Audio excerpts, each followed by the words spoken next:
Hey, what is up, everyone? Today we got a pretty unique story. It's narrated by Frederick Surrey. Get cozy and watch till the end, guys. There is a world where the sky has not been blue for 10,000 years, where the sun rises each morning as a dim copper smudge behind curtains of smog so thick they have their own weather patterns, their own seasons, their own strange and terrible beauty, where the ground beneath your feet is not soil or stone, but layer upon layer of compacted industrial waste, the accumulated refuse of millennia of ceaseless manufacture, pressed down by the weight of a civilization that never sleeps, never rests, never stops building. This is a forge world. And if you were born here, this is the only world you have ever known. You arrived the way most arrive, screaming and small, pushed into existence in a hab block that shuddered with the rhythm of the manufactoria surrounding it. The walls hummed. They always hummed. That deep, a droning vibration that traveled through metal and bone alike. The heartbeat of the machines that gave your world its purpose and its name. Your mother, if you knew her, worked a 16-hour shift in a munitions assembly line. Your father, if he was still alive, operated a smelting furnace 3 levels below. They fed you synthetic nutrition paste from dispensers that bore the stamp of the Adeptus Mechanicus, a half-skull fused with a cog, the symbol of the machine god whose dominion covered every surface, every wall, every scrap of metal on this world. You grew up breathing air that tasted of copper and ozone. You learned to walk on grated floors that glowed faintly from the heat of the reactors far below. You learned your numbers not from books, but from production quotas posted on the hab block walls. And your letters from the warning signs that lined every corridor. Danger, restricted, authorized personnel only, praise the Omnissiah. These were the first words you learned to read, and in many ways, they told you everything you would ever need to know about the life that lay ahead. On a forge world, there are no open fields. There are no forests. No rivers running clear over smooth stones. No meadows where grass bends in the wind. Those things may exist somewhere out there in the vast, incomprehensible galaxy, on agri-worlds or pleasure planets, or the feral planets where humans still live as they did in ages past. But here, the only landscape is industry. Smokestacks rise like the pillars of some impossible cathedral, reaching so high that their tops disappear into the perpetual haze.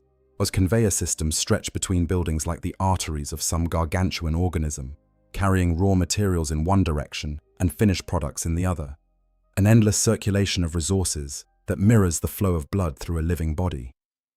Tracked cities crawl slowly across the surface, entire communities mounted on treads and rollers, moving constantly to avoid the toxic clouds that would otherwise dissolve their walls. Orbital elevators stretch from the surface into the depths of space, skeletal fingers reaching upward as if grasping for something cleaner, something higher, something beyond the grime and the noise and the ceaseless grinding labor. This is where you were born. This is what you knew. And the truth of it, the thing that would come to define your entire existence, was this.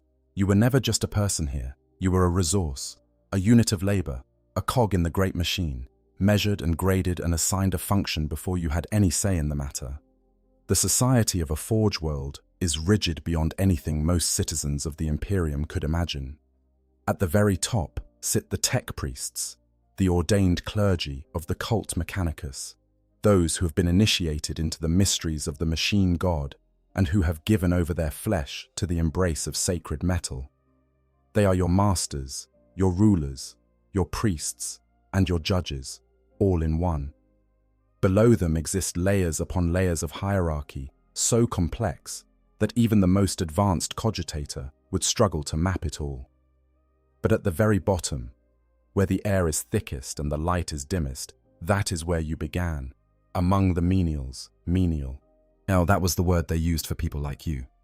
Or sometimes they called you a labor unit, which was somehow even worse because it stripped away even the pretense of personhood.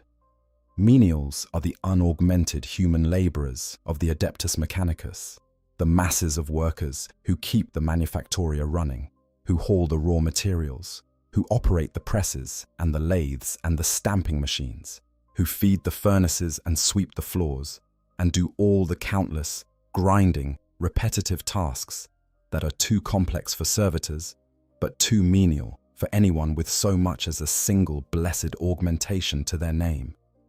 Your parents were menials. Their parents before them were menials. Going back generations beyond counting, your family had served the same purpose, performed the same functions, lived and died in the same hab blocks. And there was a kind of grim stability to it, a predictability that some might even call comfort. You knew what each day would bring. You knew the schedule, you knew the quotas, you knew the prayers, because even here, especially here, there were prayers. The citizens of a forge world do not follow the imperial cult the way most of the Imperium does. They do not genuflect before statues of the emperor in the manner of the ecclesiarchy's faithful. Instead, they follow a simplified version of the cult Mechanicus, the Credo Omnicia. Even the lowliest menial learns to venerate the spirits of the machine, to know and trust the basic rites of tech propitiation. Before you turn a wrench, you recite the litany. Before you activate a device, you apply the sacred oils and speak the words of awakening. Before you shut down a system, you perform the rites of dormancy and whisper your thanks to the machine spirit that has served you faithfully. These rituals were so deeply embedded in your daily life that you barely noticed them. They were as natural as breathing, as automatic as blinking. The hum of the machines was the hymn of the Omnissiah. The heat of the furnaces was the warmth of the machine god's forge.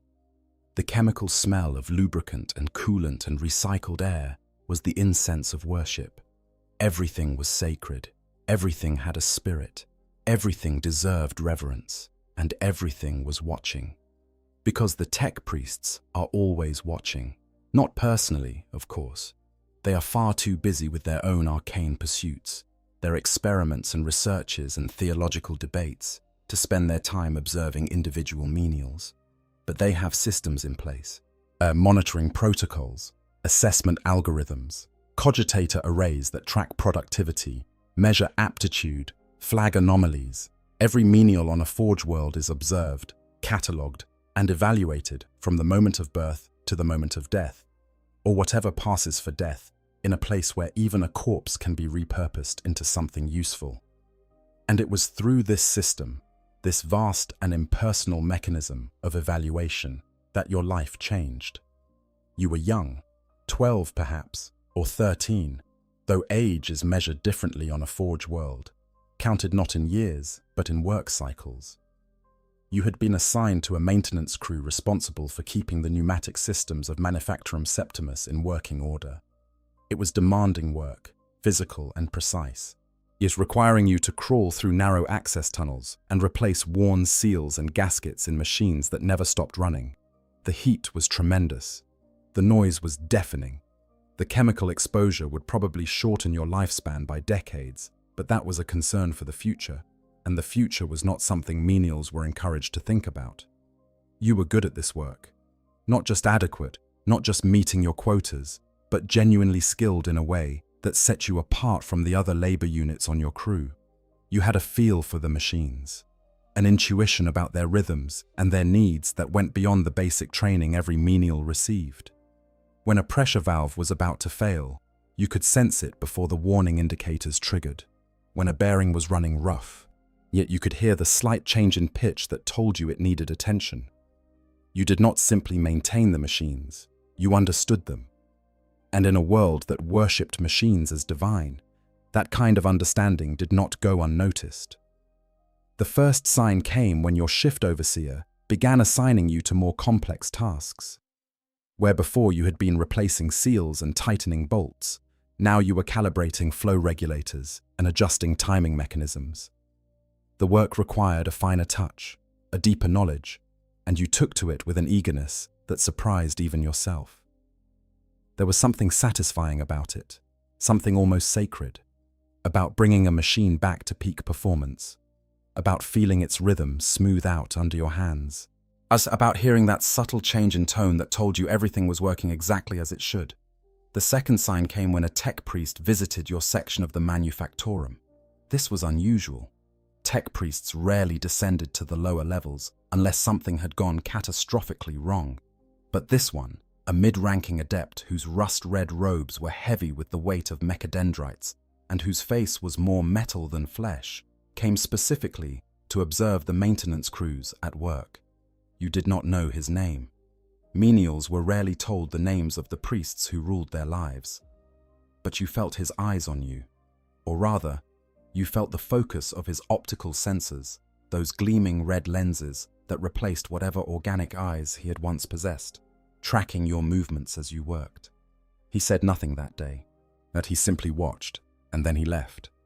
The third sign came weeks later, when you were pulled from your regular shift and taken to a room you had never seen before. It was clean, which was remarkable in itself.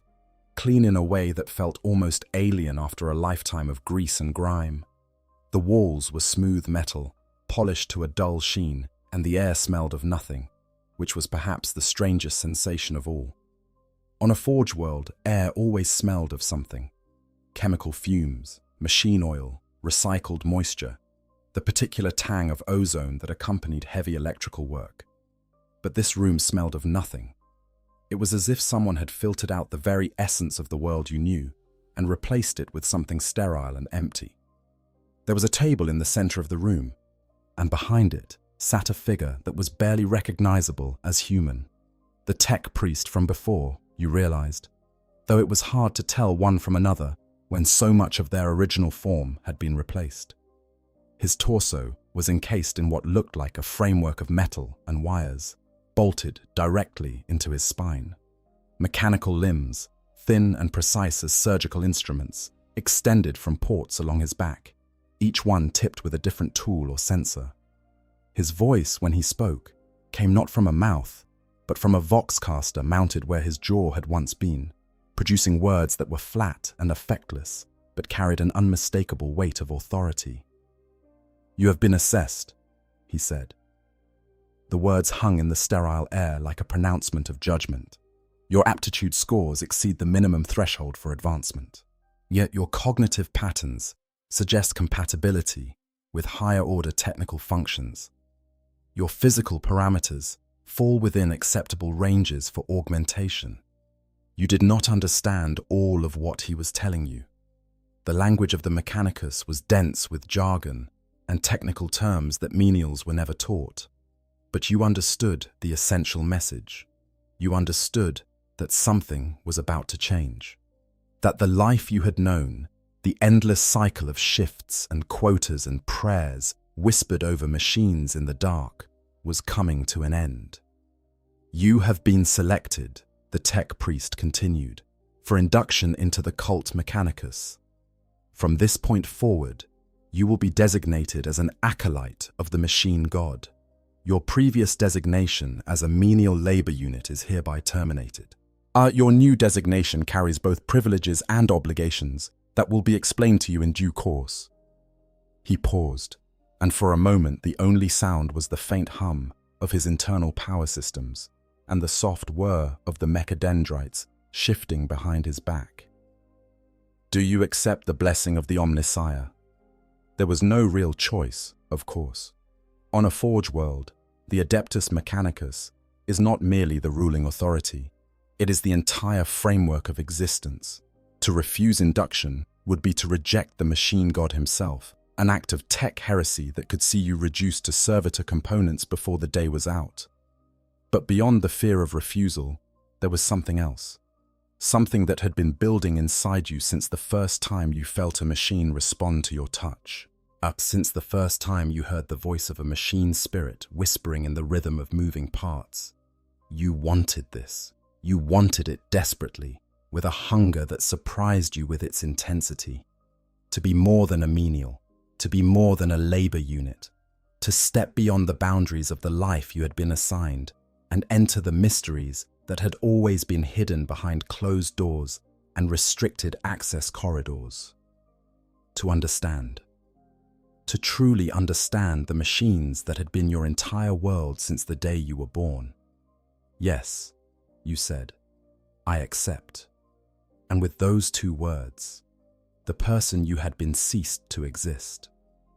Everything that came after would be something new. They took you from the manufactorum that same day. No time was given to return to your hab block, to collect whatever meager possessions you might have accumulated, or to say goodbye to your parents or your crewmates, or anyone else who had populated the narrow world of your menial existence. Those connections were severed as cleanly as a servo arm cutting through a conduit. Your old life was over. Your new one had begun. The facility they brought you to was deep within the Forge City, in levels you had never known existed. The corridors were wider here, the ceilings higher, the lighting brighter and more evenly distributed.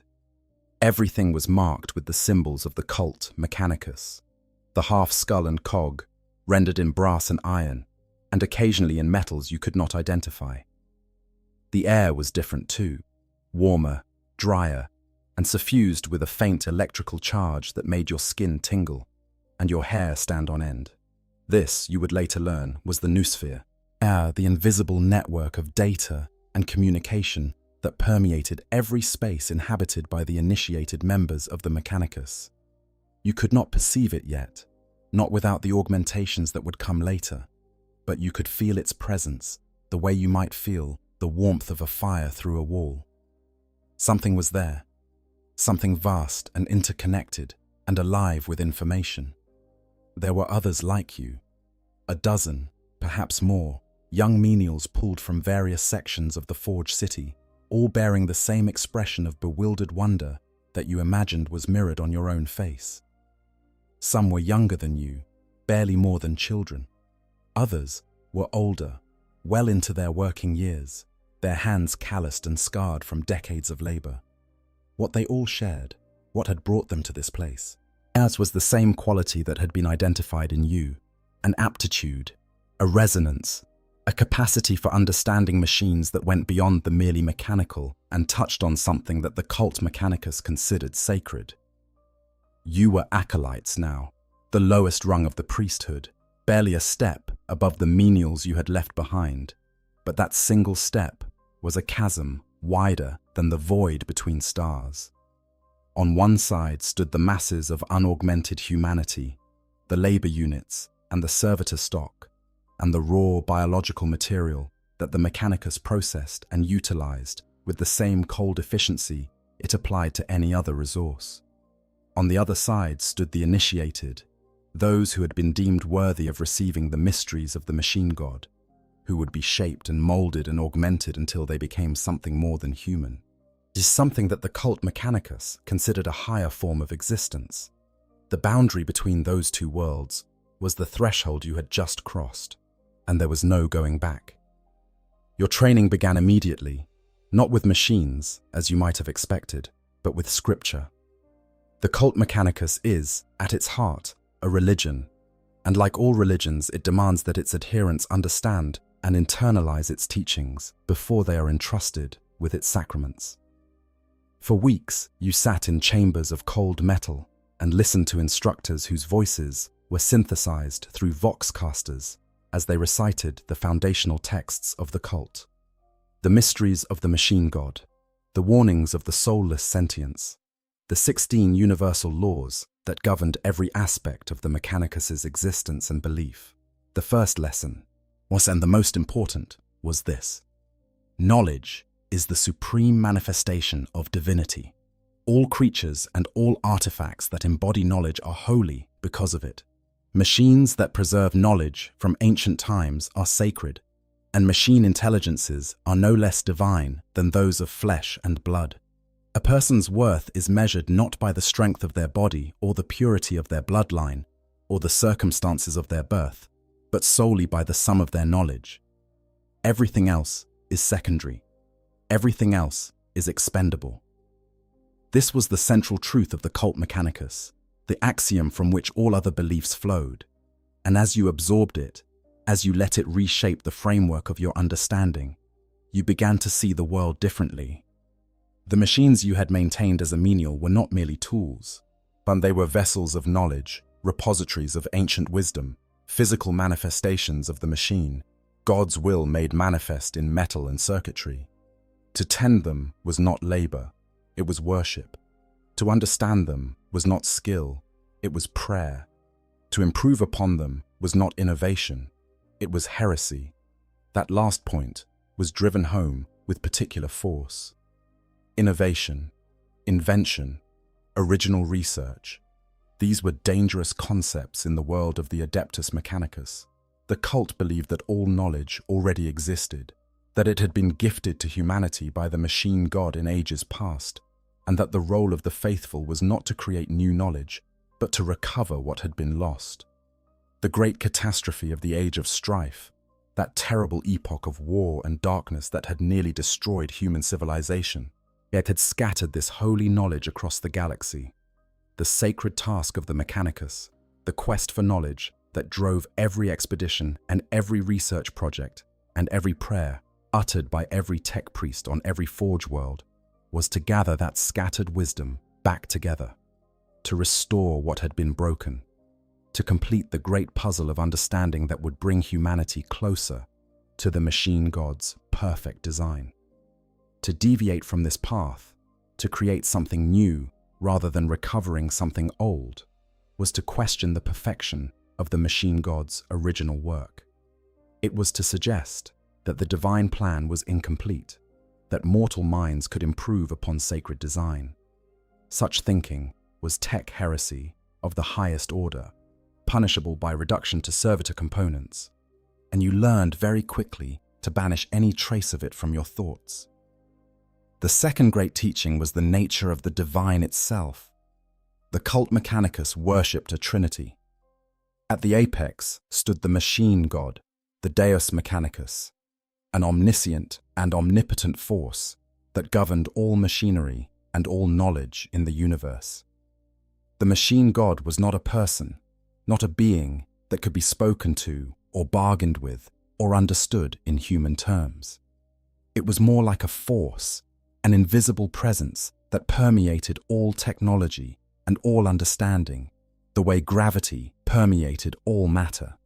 It was the source of all things mechanical, the wellspring from which all knowledge flowed, the divine architect of every circuit and every gear and every line of sacred code.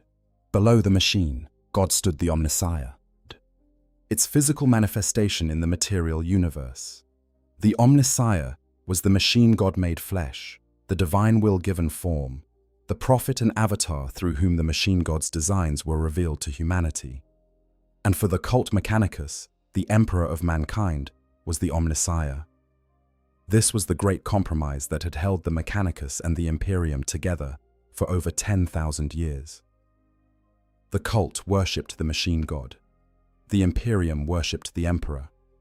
By declaring the emperor to be the Omnissiah, the physical avatar of the machine god, both sides could claim that they were worshipping the same divinity, even though the theology behind that worship was fundamentally different. The third member of this divine trinity was the motive force. This was the most mysterious and the most abstract of the three. As a kind of divine energy that was said to give all life and all motion their continued existence. It was the spark that animated the machine, the current that flowed through circuits and gave them purpose, the invisible power that turned potential into kinetic and stillness into motion. The motive force was worshipped most fervently by a subset of the cult, known as the electro-priests, fanatical warriors who channeled electrical energy through their augmented bodies and used it as both weapon and sacrament. You would learn more about them later. For now, it was enough to know that the divine was threefold, that it permeated everything, and that your duty as an acolyte was to open yourself to its influence and let it guide your hands and your mind toward the sacred work that lay ahead. The 16 universal laws were the codified expression of these beliefs, and you were required to memorize every one. They were divided into two categories: mysteries and warnings. The mysteries describe the nature of the divine and the proper relationship between the faithful and the machine god. The warnings describe the dangers that threatened the faithful and the boundaries that must never be crossed. The most significant of the warnings, the one that was repeated most often and enforced most ruthlessly, was this: the soulless sentience is the enemy of all. This was the prohibition against artificial intelligence, the ban on creating thinking machines that possessed independent will and consciousness. This warning had its roots in an ancient catastrophe, the rebellion of the men of iron during the dark age of technology, when the artificial intelligences that humanity had created turned against their makers and nearly extinguished the human species entirely. The trauma of that event had been burned into the collective memory of the Mechanicus so deeply that even 10,000 years later, the mere suggestion of creating a true artificial intelligence was enough to provoke a violent and immediate response. Servitors, the cybernetic drones that performed so much of the Imperium's labor, were the loophole. Because they contained a biological human brain, however lobotomized and reprogrammed, they were technically not artificial intelligences. They were human minds, stripped of everything that made them human and repurposed as organic processes for mechanical bodies. It was a distinction that an outside observer might find deeply troubling. But within the framework of the cult Mechanicus, it was perfectly logical, perfectly acceptable, and perfectly sacred. You learned all of this. You memorized the laws and the prayers and the catechisms. You learned to make the sign of the cog, lacing your hands together across your torso in a gesture of faith and deference. You learned the basic forms of the cant Mechanicus, the sacred language of the cult that combined spoken words with bursts of coded binary data. You learned to speak in binaric, that strange, twittering language of electronic pulses that was used exclusively by members of the Mechanicus and was completely incomprehensible to outsiders. And then, when the instructors were satisfied that your mind had been properly prepared, the real transformation began. They came for you in the deep hours of the cycle. First, when the hab cells where the acolytes slept were at their darkest, and the only light came from the blinking indicators of distant machinery. Two figures in rust-red robes, their faces hidden behind rebreather masks and optical enhancement arrays, their movements precise and unhurried, with the mechanical grace that came from decades of augmentation. They did not speak. They simply beckoned, and you rose from your cot and followed them through corridors that grew steadily colder and more clinical, until you reached a chamber that smelled of antiseptic and ozone and something else, something sharp and metallic that you would later identify as the scent of freshly cauterized flesh. The chamber was a surgical theater. The operating table at its center was a slab of dark metal, contoured to fit a human body, with restraints at the wrists, at ankles, chest, and head. Around it stood a ring of mechanical arms, each one tipped with a different instrument. Scalpels, drills, injectors, manipulators so fine they could work at the cellular level, and others whose function you could not begin to guess. A tech priest stood at the head of the table, and this one was more machine than anything else. What might once have been a human torso was now a chassis of metal and ceramic, bristling with mechadendrites and sensor arrays, mounted on a set of mechanical legs that clicked softly against the floor with each step. When he spoke, his voice came from deep within his chest, a resonant synthetic bass that vibrated through the air and into your bones. "You are about to receive the first of the sacred implants," he said. "These are the gifts of the Omnissiah, the tools that will allow you to commune with the machine spirits and perform the holy work of the cult Mechanicus. The process will cause discomfort. This is expected. This is necessary. The flesh must be opened to receive the blessings of iron." He did not ask if you were ready. Readiness was assumed. Willingness was assumed. You had already said yes, back in that clean room when the first tech priest had offered you the choice that was not really a choice. Everything that followed was simply the fulfillment of that acceptance. You lay down on the table. The restraints closed around your limbs with a soft click, firm but not painful. The mechanical arms descended and the work began. The first implant was the electrograft, a small device, no larger than a coin, that was grafted directly into your nervous system at the base of your skull. The surgery required them to shave the back of your head and make an incision through skin and muscle to reach the cervical vertebrae, where the graft was bonded to the nerve clusters that ran down your spinal cord.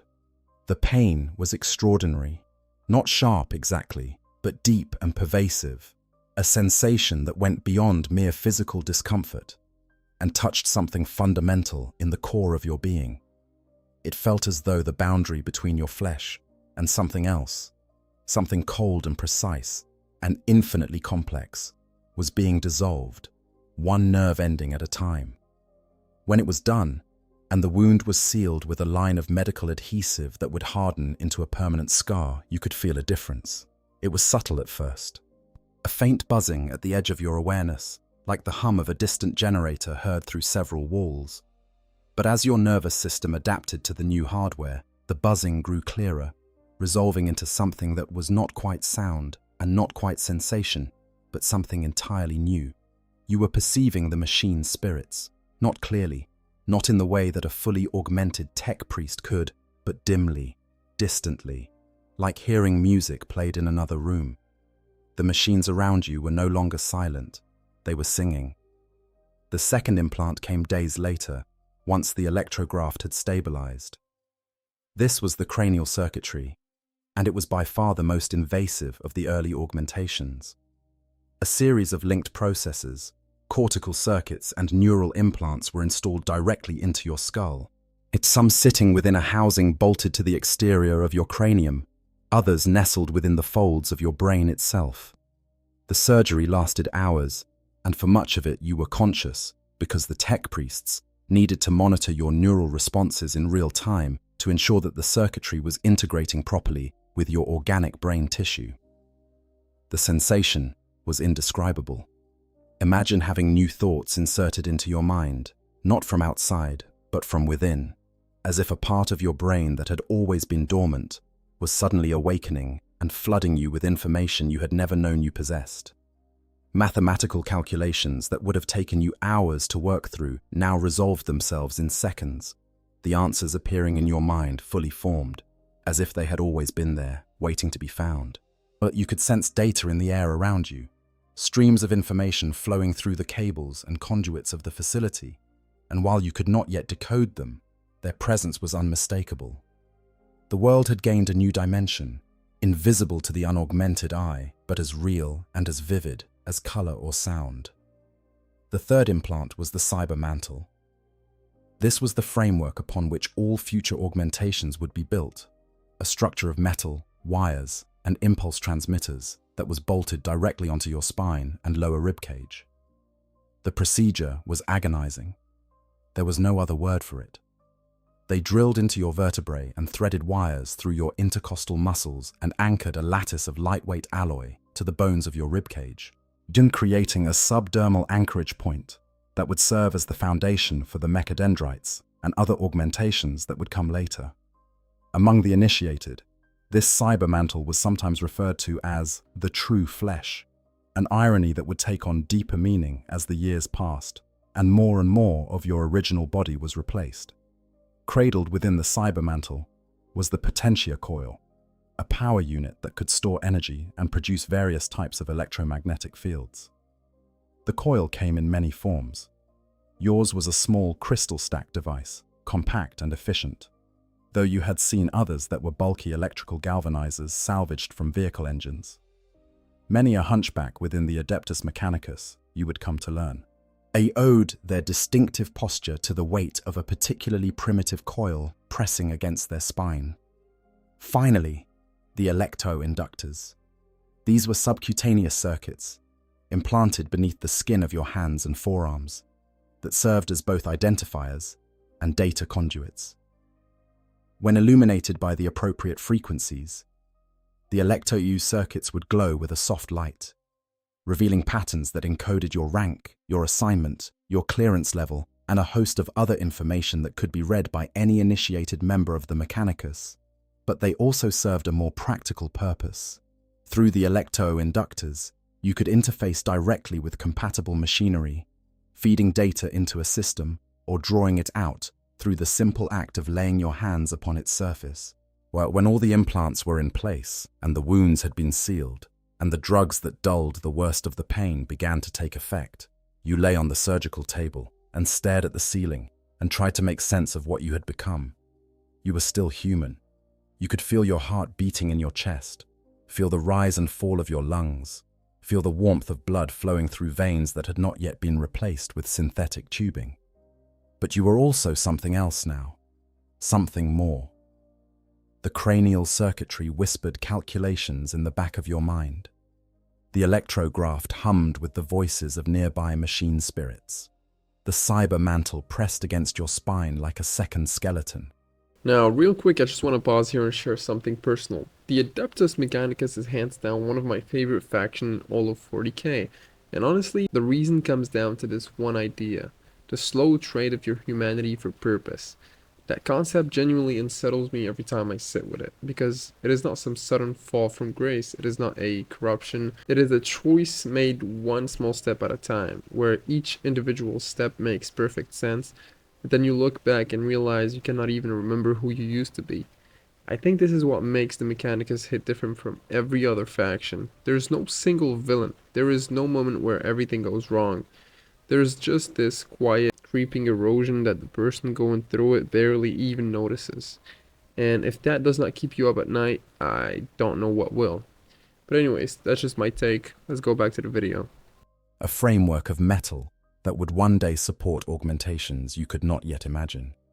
And the electroinductors pulsed beneath your skin, glowing faintly with each heartbeat, as if the boundary between flesh and machine was already beginning to blur. This was only the beginning. You spent the next several years in training. The curriculum of a Mechanicus acolyte is vast, covering everything from the most basic principles of mechanical engineering to the most obscure points of theological doctrine. You learned to read and write in High Gothic and Low Gothic and several forms of the Cant Mechanicus.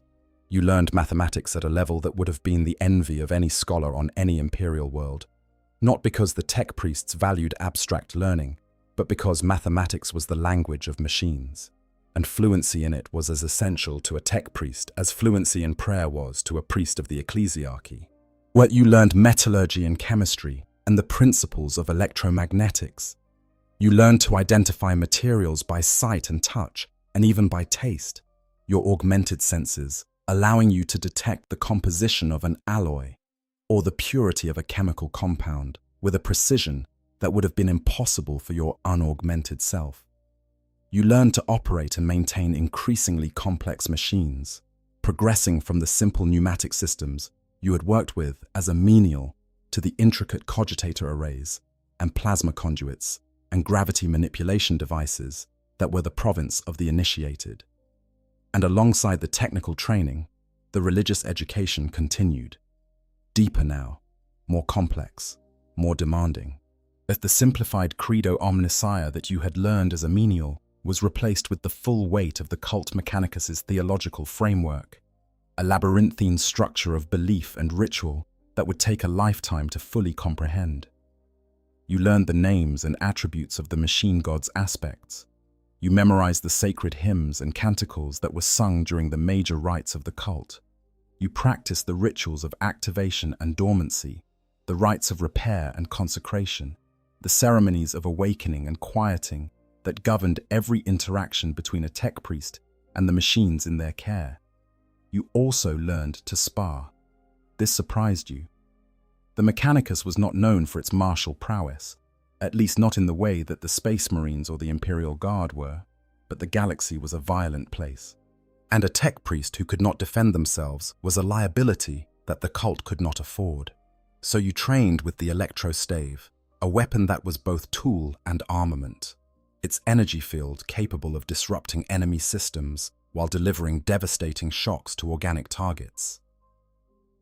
You trained under the watchful guidance of a war leader, a veteran tech priest whose augmentations were oriented toward combat, and who drilled you in the basic principles of close-quarters fighting with the same methodical precision that your other instructors applied to circuit design and metallurgical analysis.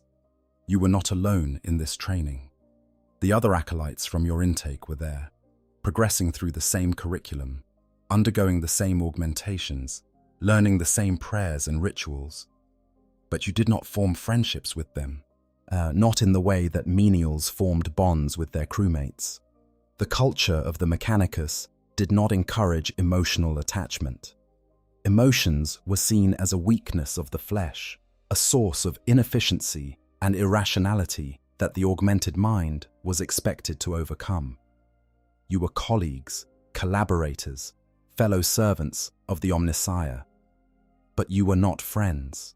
The concept was becoming increasingly alien to you, and you were not sure whether that was because of the training, or because of the implants, or because of something deeper, something fundamental about the nature of the transformation you were undergoing. Because you were changing. Not just your body, which grew more augmented with each passing year, but your mind. The way you thought, the way you perceived the world, the way you related to other beings, as both human and machine. The cranial circuitry was doing more than enhancing your processing speed. It was reshaping the very architecture of your cognition, prioritizing logic over intuition, data over feeling, efficiency over empathy. You were becoming what the cult Mechanicus wanted you to become. A servant of the machine, a vessel for sacred knowledge, a being whose highest purpose was the acquisition and preservation of understanding. And you were not entirely comfortable with what that meant. There were moments, rare and fleeting, when you caught yourself staring at your hands and not recognizing them. The electro circuits had spread, their patterns growing more complex as your clearance level increased and more data was encoded into their subcutaneous networks. Your fingers, which had once been calloused and scarred from menial labor, were now smooth and pale, their dexterity enhanced by microservos implanted in the joints. They were better hands than the ones you had been born with, faster, more precise, more capable, but they did not feel like your hands. They felt like tools that happened to be attached to your body. You remembered your mother's hands. They had been large for a woman's, broad and strong, with thick fingers that were always stained with machine oil. She had held you with those hands when you were small, had smoothed your hair and wiped your face and pressed you close when the noise of the manufactoria grew too loud and you cried from the sheer overwhelming weight of sound and heat and vibration. You wondered if she missed you. You wondered if she even knew what had happened to you, or if the Mechanicus had simply erased your file from the menial labor databases and left your parents to wonder where their child had gone. You pushed the thought away. It was unproductive. It served no purpose. It was a relic of the flesh, a ghost of the person you had been before the implants and the training and the endless, relentless reshaping of your mind and body into something that the cult Mechanicus considered worthy of its mysteries.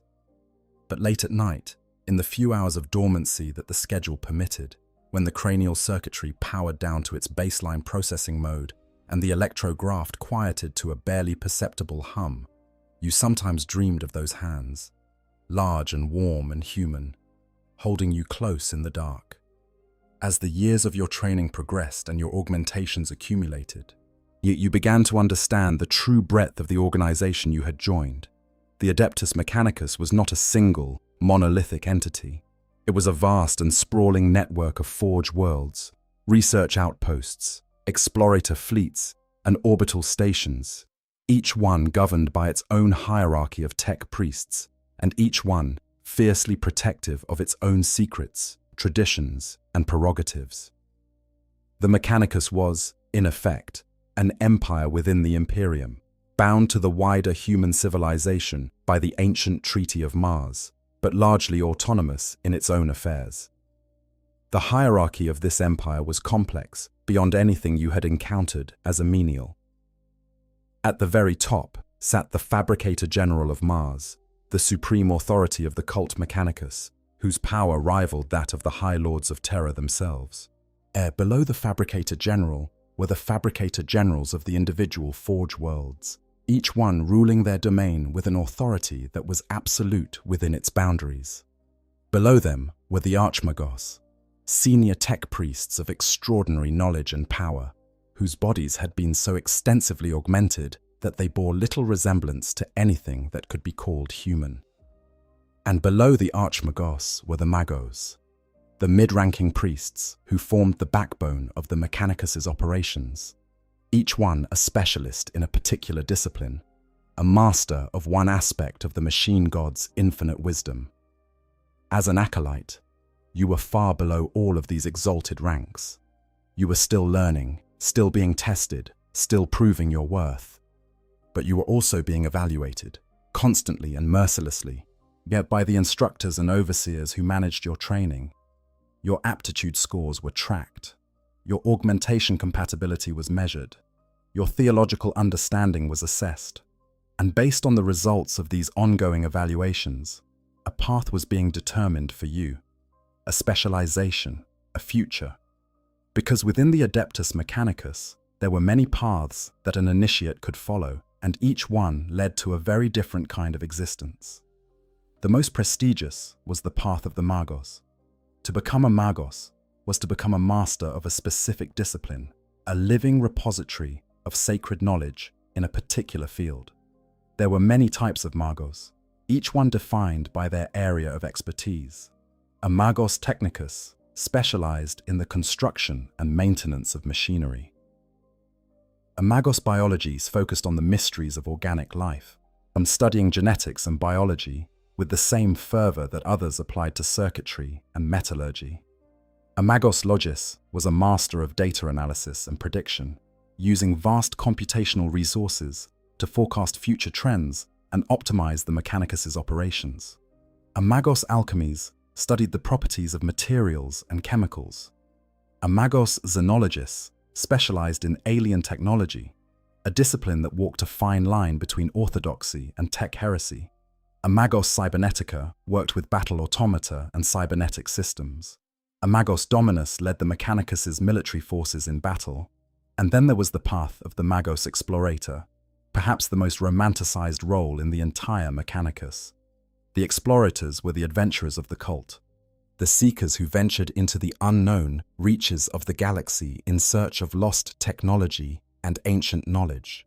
They led vast fleets of starships into uncharted space, braving dangers that would make even a seasoned Imperial commander blanch, all for the chance of recovering a fragment of a standard template construct or a cache of archaeotech that had been lost since the Age of Strife. The explorators were a breed apart from their more sedentary colleagues, more independent, more willing to take risks, and more likely to encounter things that challenged the boundaries of their faith. But not all paths led to glory. Some led to the engineers, the tech priests who were seconded to other branches of the Imperium, maintaining tanks and weapons for the Imperial Guard, or overseeing the machine spirits of warships for the Imperial Navy. The engineers were essential to the Imperium's functioning, but they were looked down upon by the rest of the Mechanicus as practitioners of merely practical rather than theoretical knowledge. Their skills rarely contributed to the divine quest for knowledge, and as a result, they were perceived as a necessary but lowly underclass within the cult's hierarchy. Others were destined for roles that were more obscure but no less vital. The rune priests, who specialized in programming and maintaining the sacred codes that governed the Mechanicus's most complex systems. The lex mechanics, who served as data recorders and statisticians, cataloging the vast flows of information that the Mechanicus produced. The transmechanics, the secutors, the trifactors, the myrmidons, each one a specialist in a field so narrow and so esoteric that even other tech priests sometimes struggled to understand what they did. And then there were the paths that no acolyte wanted to follow. The paths that led not upward into the ranks of the priesthood, but downward, into roles that were less prestigious, less autonomous, and less desirable. An acolyte who failed to meet the standards of their training could be reassigned to menial duties, their augmentations removed or repurposed, their dreams of advancement extinguished. Worse still, those who demonstrated incompetence or disobedience could be condemned to a fate that menials and acolytes alike feared above all others. They could be made into servitors. This was the shadow that hung over every stage of your training, the unspoken threat that motivated obedience and drove performance. On a forge world, servitor components were always in demand. The mindless cybernetic drones that carried out so much of the Imperium's heavy labor needed a constant supply of organic brains to serve as their biological processors, and the Adeptus Mechanicus was not particular about where those brains came from. Criminals were a primary source, sentenced to servitude in perpetuis by the judges of the Adeptus Arbites, and handed over to the tech priests for mind-wiping and cybernetic conversion. But criminals alone could not meet the demand. Failed acolytes, disobedient menials, those who fell badly injured or proved guilty of some infraction against the cult, all of them were potential servitor stock, a raw material to be processed and repurposed by the same machinery that processed everything else on a forge world. You had seen servitors your entire life. They were everywhere, as common on a forge world as furniture or machine tools. They shuffled through the corridors with their blank, slack faces and their mechanical limbs, performing whatever task had been programmed into their lobotomized brains with a mindless repetition that never varied and never faltered. Some carried heavy loads, others operated simple machinery. A few were armed, their bodies rebuilt into combat platforms that could be directed by their tech priest masters toward whatever enemy needed to be destroyed. They had once been people. That was the thing that you could never quite forget, no matter how thoroughly the cult's indoctrination tried to normalize it. In every servitor that shuffled past you in the corridor had once been a person with a name and a history and thoughts and feelings and dreams. And all of that had been stripped away, cut out with surgical precision, and replaced with programming and cybernetics, until nothing remained but a biological machine that could follow orders and perform tasks and never, ever question the nature of its existence. The process of creating a servitor was straightforward in its horror. The subject was first mind-wiped, a procedure that erased all memories, all personality, all sense of self. Then their brain was partially lobotomized, the higher cognitive functions removed or suppressed, while the basic motor and processing functions were preserved. Finally, yet their body was cybernetically modified to suit whatever function the servitor was intended to perform. Arms might be replaced with industrial tools or weapons. Legs might be removed entirely and replaced with treads or anti-grav units. The torso might be opened and filled with machinery, the organs removed and replaced with power cells and processors. The end result was a being that was technically alive but functionally dead, a thing of flesh and metal that occupied the same space as a human being, but possessed none of the qualities that made a human being a person. In rare and terrible cases, the lobotomy was not performed properly. The mind-wiping was incomplete, and the subject retained enough awareness to understand what had been done to them, but lacked the ability to do anything about it. They could feel pain. In it, they could comprehend the horror of their existence. They could see through eyes that were no longer their own, and hear through ears that had been modified beyond recognition, and feel the constant, grinding agony of surgical modifications that had never been designed with the subject's comfort in mind. They were trapped in their own bodies, prisoners in shells of metal and damaged flesh, and there was no escape and no reprieve, and no one who cared enough to end their suffering. You learned about this during your training, not as a warning exactly, but as a lesson in the nature of the Mechanicus's relationship with humanity. Life, the instructor explained in his flat, synthesized voice, has no intrinsic value. Only knowledge has value. A human being who possesses useful knowledge is sacred. A human being who possesses no useful knowledge is raw material. The distinction is not moral, it is functional. This was the Mechanicus's philosophy, reduced to its coldest, most clinical essence. And it applied not just to menials and criminals and the countless anonymous masses who populated the Imperium's worlds, but to the acolytes and tech priests themselves. If you ceased to be useful, if your knowledge became obsolete or your augmentations failed beyond repair, you too could be reduced to components. You too could be broken down and recycled and repurposed, your identity erased and your body reforged into something that served the machine god's purposes more efficiently than you had served them yourself. It was a terrifying thought. But it was also, in a strange and unsettling way, clarifying, and it stripped away all pretense and left only the essential truth. In the Adeptus Mechanicus, your value was not inherent. It was earned, and it had to be earned again every single day through the accumulation of knowledge and the faithful performance of the sacred work to which you had been called.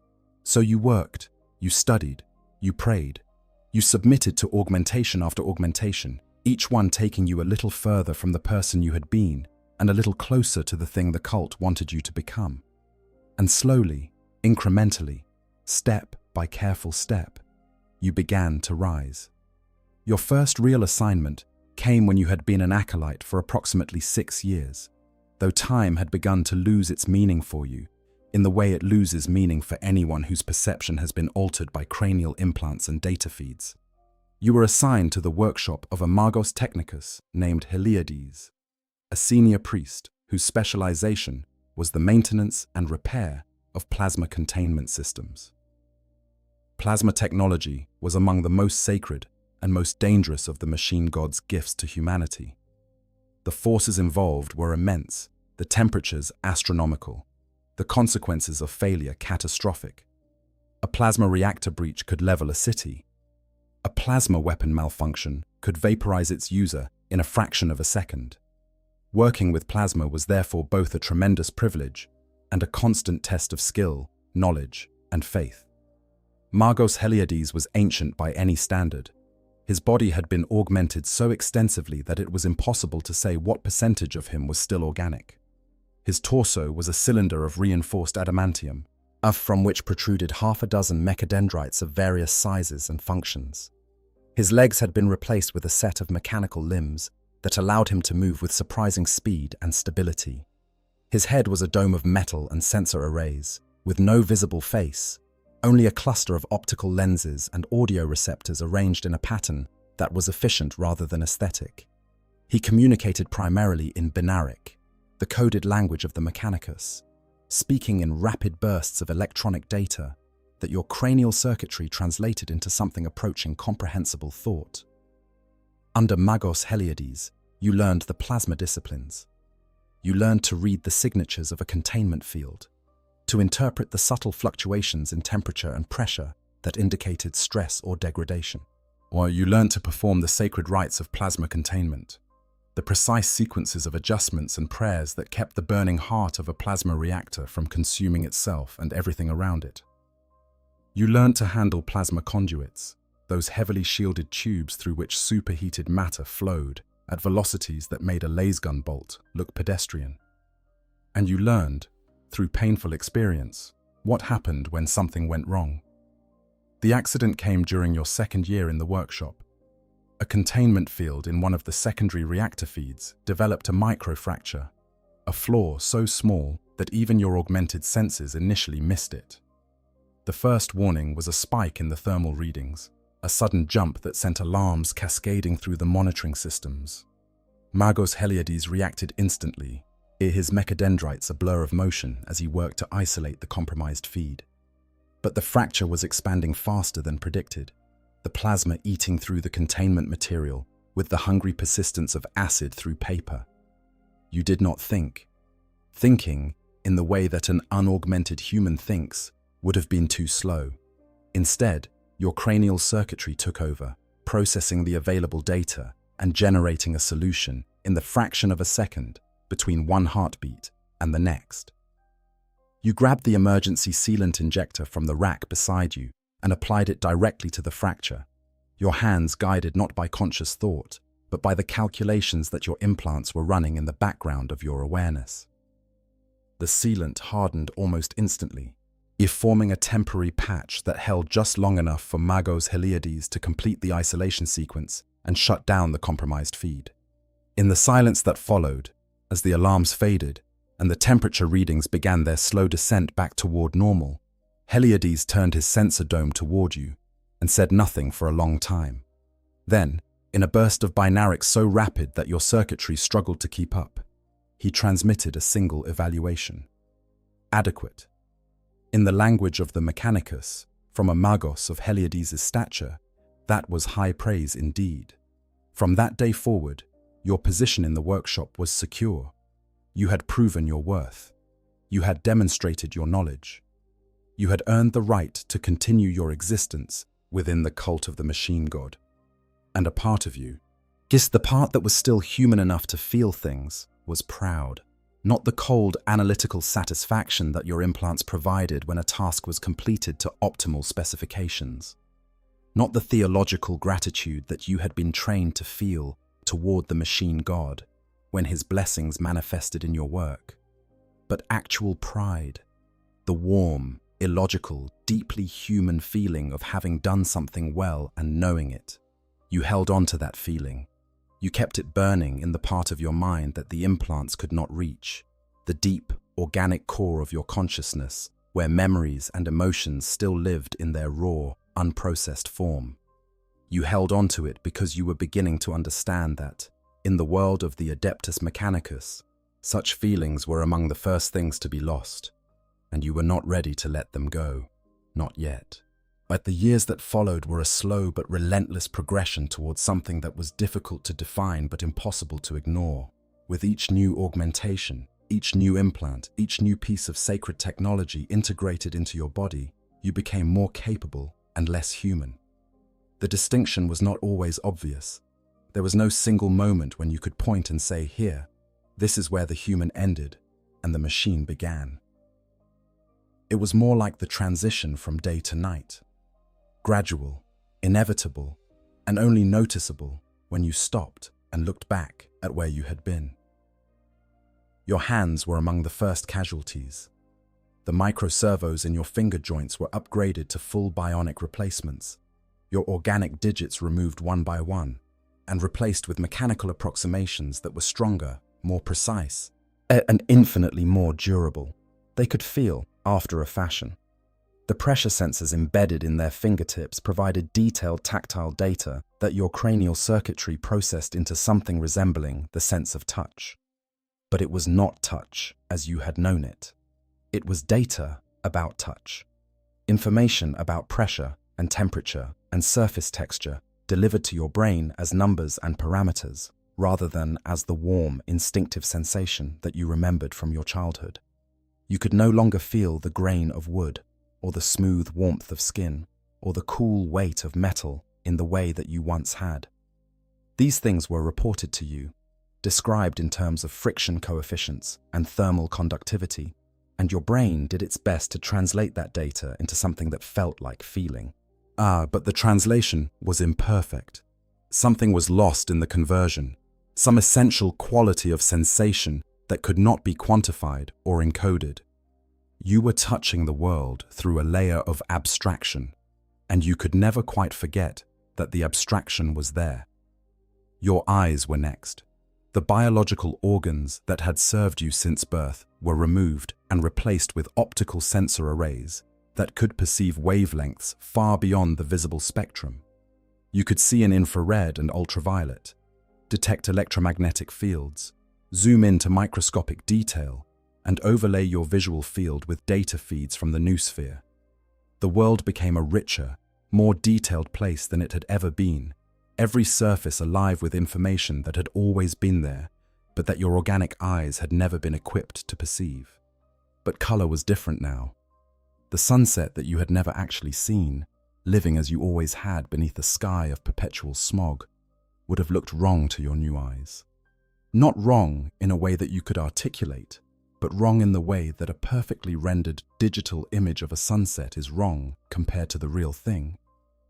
All the data was there, all the wavelengths, all the intensities, all the spectral information.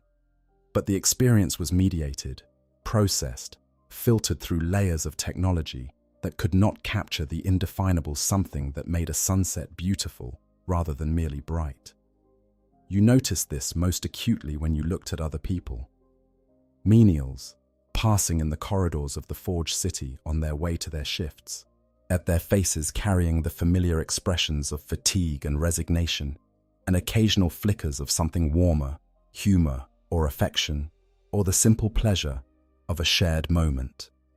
Your optical sensors could read those expressions with greater precision than your biological eyes ever had, analyzing micro-movements of facial muscles and correlating them with databases of emotional states to produce detailed assessments of each person's likely psychological condition. But the assessments were clinical. They told you what the person was probably feeling, but they did not make you feel it yourself.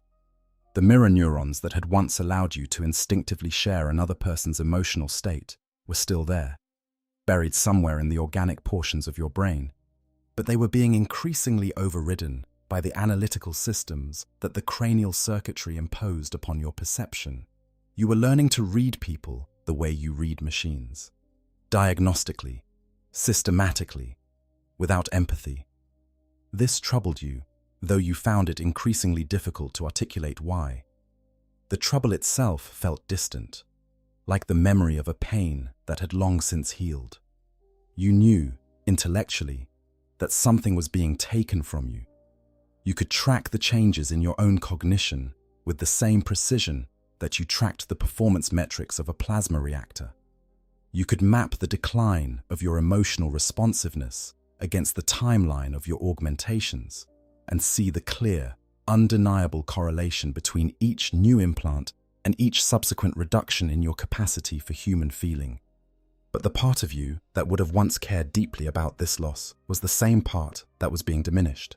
And so, the concern came muffled, diluted, like a voice shouting from the far side of a very thick wall. You heard it, you acknowledged it, but it no longer had the power to move you the way it once had. This was the trap that the cult Mechanicus laid for its servants, and it was a trap of such elegant design that most never recognized it for what it was. The augmentations that made you more capable also made you less aware of what you were losing. The implants that enhanced your cognition also blunted the emotional responses that might have caused you to question the cost of that enhancement. The further you progressed along the path of the machine god, the less capable you became of wondering whether the path was taking you somewhere you actually wanted to go. The flesh is weak, the cult taught, and with each passing year, your flesh grew weaker, not because it was failing, but because it was being replaced. And the weakness that the cult warned about, the frailty and the fallibility, and the irrational emotional responses that characterized organic life, those things were indeed fading. But so was something else, something that the cult did not have a name for, because it did not consider it worth naming. Something that the 16 universal laws did not address, because it could not be quantified or codified or stored in a databank. Something that, for lack of a better word, you might have once called your soul, but you did not dwell on this. Dwelling was unproductive. Her dwelling was a luxury of the flesh, a waste of cognitive resources that could be better allocated to the sacred work. So you turned your attention back to the machines, to the plasma containment systems, and the cogitator arrays, and the endless, infinite complexity of the technology that the cult Mechanicus had preserved and maintained for 10,000 years. And in the precision of that work, in the perfect alignment of containment fields, and the flawless execution of maintenance rituals, you found something that was, if not exactly peace, then at least the absence of disquiet.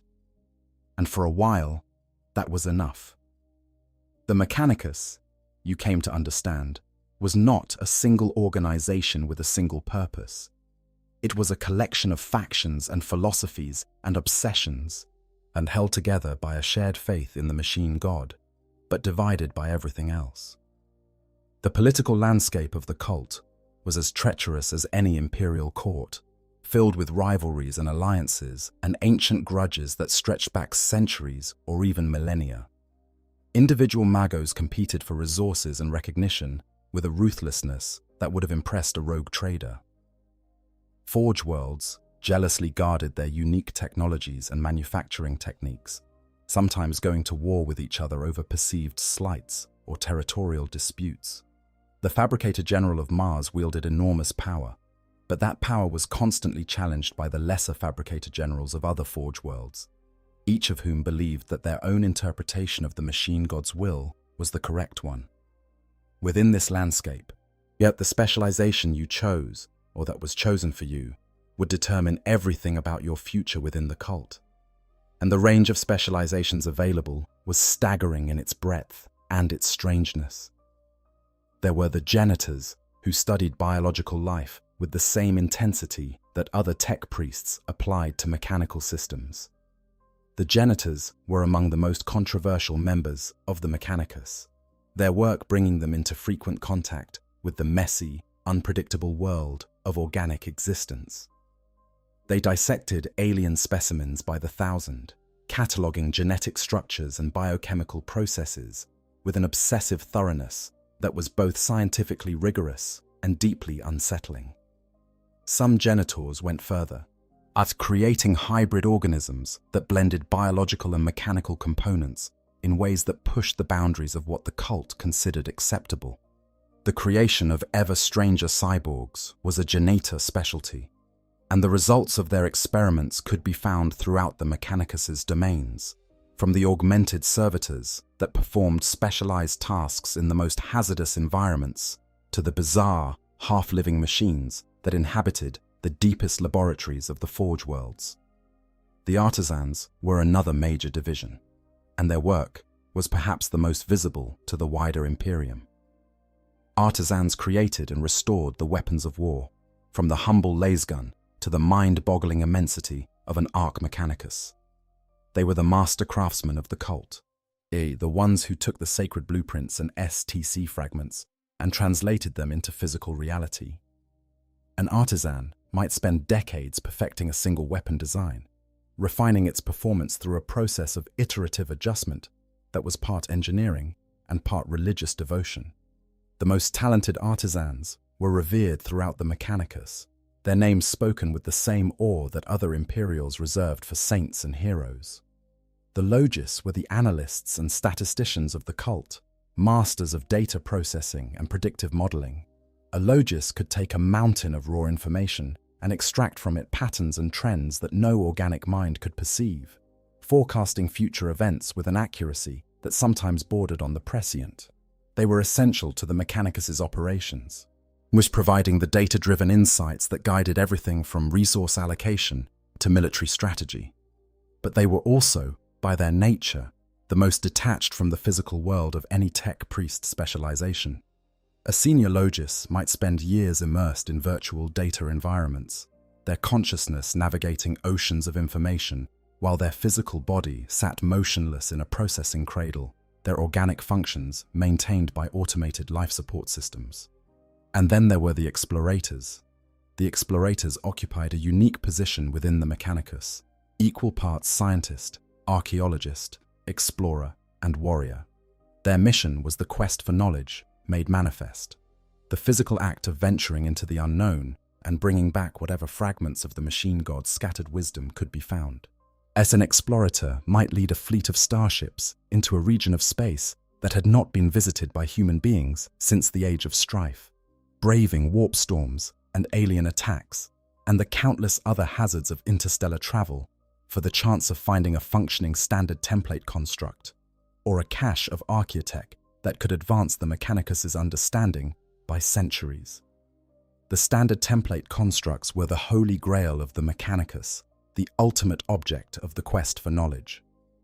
During the dark age of technology, every group of human colonists had been equipped with an STC system, an artificial intelligence that contained the entirety of human technological knowledge and could provide instructions for building anything that the colonists might need: food production systems, shelter, vehicles, weapons, Oz power generators, medical equipment, everything. The STCs were designed to be the ultimate survival toolkit, ensuring that human knowledge would not be lost, even if a colony was cut off from the rest of civilization. But the Age of Strife had destroyed almost all of them. The civil wars and alien invasions and warp storms that had ravaged human space for thousands of years had smashed these precious devices, scattered their components across the galaxy, and reduced the accumulated knowledge of the entire human species to fragments and echoes. What the Mechanicus now possessed, what it jealously guarded in its temples and databases and sacred archives, was a fraction of what had once existed. A tiny, precious fraction, preserved by the devotion of countless generations of tech priests, but still only a shadow of the original whole. And a complete functioning STC had never been found. Not in 10,000 years of searching. Fragments, certainly. Individual templates for specific technologies, recovered from ruins and shipwrecks, and forgotten outposts, scattered across the galaxy. Every one of these recoveries was treated as a sacred event, a revelation from the machine god that justified whatever expenditure of lives and resources had been required to achieve it. The tech priest, who discovered the template for the Land Raider battle tank, Arcan Land, was one of the most famous figures in Mechanicus history. His name immortalized in the very designation of the vehicle he had helped to restore. The artisan who recovered the template for the Razorback transport was similarly revered, and according to the archives of Mars, a Archmagos Dominus Belisarius Col had recovered more STC patterns than any other Magos in recorded history. But a complete STC, an intact functioning system that contained all of human technological knowledge, everything that had been developed from the earliest days of the species to the pinnacle of the dark age of technology. That was the dream. That was the prize that drove every explorator fleet into the void, that justified every expedition, that made every sacrifice worthwhile. It was the closest thing that the cult Mechanicus had to a concept of paradise, a state of perfect knowledge that would bring humanity into full communion with the machine god. Whether such a thing would ever be found was a question that the faithful were not encouraged to ask. Faith by its nature did not require certainty, it required devotion. And the Mechanicus had devotion in abundance. Your own specialization was determined not by your choice, but by your aptitude, as measured by the assessment systems that had been tracking your progress since the day of your induction. The Mechanicus did not ask you what you wanted to be. It told you what you were suited to be, and you accepted that determination with the obedience that had been instilled in you through years of training and augmentation. Your path would be determined by your strengths, your weaknesses, your compatibility with specific types of augmentation, and the current needs of the Forge world that had produced you. Some of your fellow acolytes were sent to the genital laboratories, their aptitude for biological systems marking them for a career among the mysteries of organic life. Others were directed toward the Logis discipline, their enhanced processing capabilities making them ideal candidates for the endless work of data analysis and prediction. A few, those who showed both physical robustness and a talent for tactical thinking, were singled out for the Secutor path, the warrior scientists who led the Mechanicus' military forces in battle. And some, a handful in every intake, were selected for the path that most acolytes dreaded above all others. Not the path of the Magos or the Explorator, or any of the prestigious specializations, but the path that led sideways, out of the priesthood entirely and into the ranks of the Scitarii. The Scitarii were the soldiers of the Adeptus Mechanicus, and the cybernetic infantry that formed the Mechanicus' primary military force alongside the god machines of the Collegia Titanica and the battle congregations of the cult Mechanicus. They were not tech priests. They did not hold rank within the cult's hierarchy. They were, in essence, weapons. Living weapons, created from human beings through a process of augmentation and conditioning that was even more radical than what tech priest acolytes underwent, and that was designed to produce not scholars or engineers, but fighters, obedient, lethal, and utterly dedicated to the will of their masters. The process of becoming a Scitarii was a closely guarded secret of the Adeptus Mechanicus. What was known, even to those outside the cult, was that it involved heavy cybernetic augmentation, far beyond what most tech priest acolytes received. Most of the recruits' organs and tissue were modified or replaced entirely with circuits, bioplastic, and metal. Their lower legs were typically removed and replaced with prostheses of inviolate alloy, a modification that granted them legendary stamina and the ability to march for periods far beyond what any unaugmented human could endure. Their arms were rebuilt with enhanced musculature and integrated weapon systems. Their sensory organs were replaced with military-grade optical and audio processors. and their brains received the most radical modifications of all. An emotional partition was implanted, a device that managed and suppressed emotional responses, blunting individuality and independent thought so that the Skitarii could perform more like the unquestioning machines they were designed to emulate. Oz psychosurgery was performed to wipe their minds of personality and emotion, replacing the complex, messy inner life of a human being with the clean, efficient programming of a dedicated combat system. The result was a soldier who fought with near-robotic discipline, who based their firing vectors and positioning on mathematical formulae designed to maximize combat effectiveness, and who would blindly kill their own comrades if ordered to do so by their tech priest masters. The Skitarii were not mindless, not in the way that servitors were mindless. They retained independent thought, in the sense that they could process information, make tactical decisions, and adapt to changing battlefield conditions without direct oversight. But the range of their independence was narrow, and strictly bounded by the programming and conditioning that had been imposed upon them. They could think, but they could not question.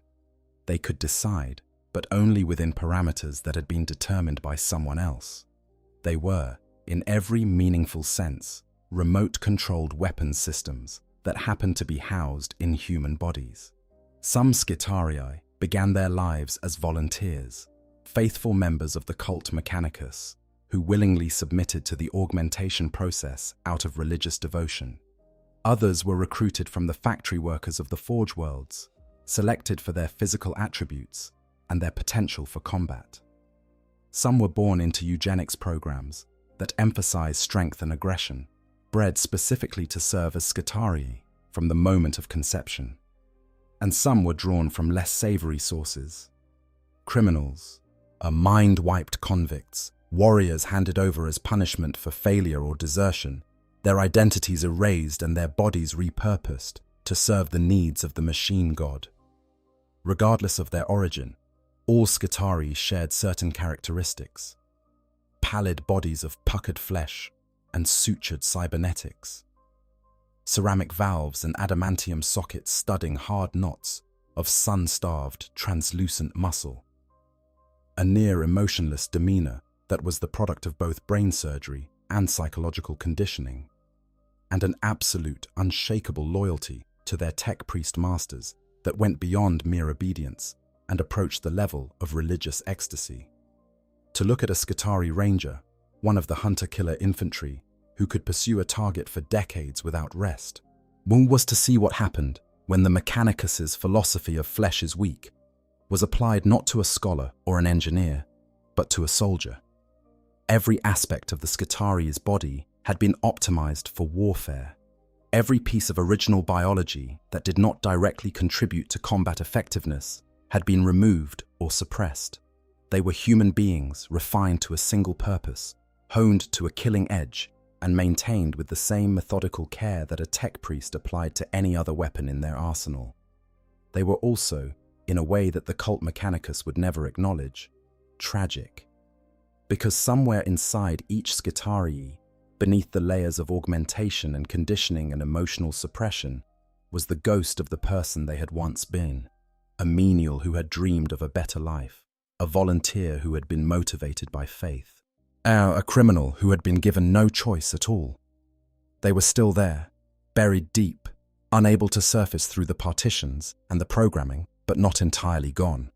And in the rare moments when a Skitarii's conditioning faltered, when battle damage disrupted the emotional partition, or a software glitch allowed a fragment of the original personality to bleed through, the results were terrible to witness.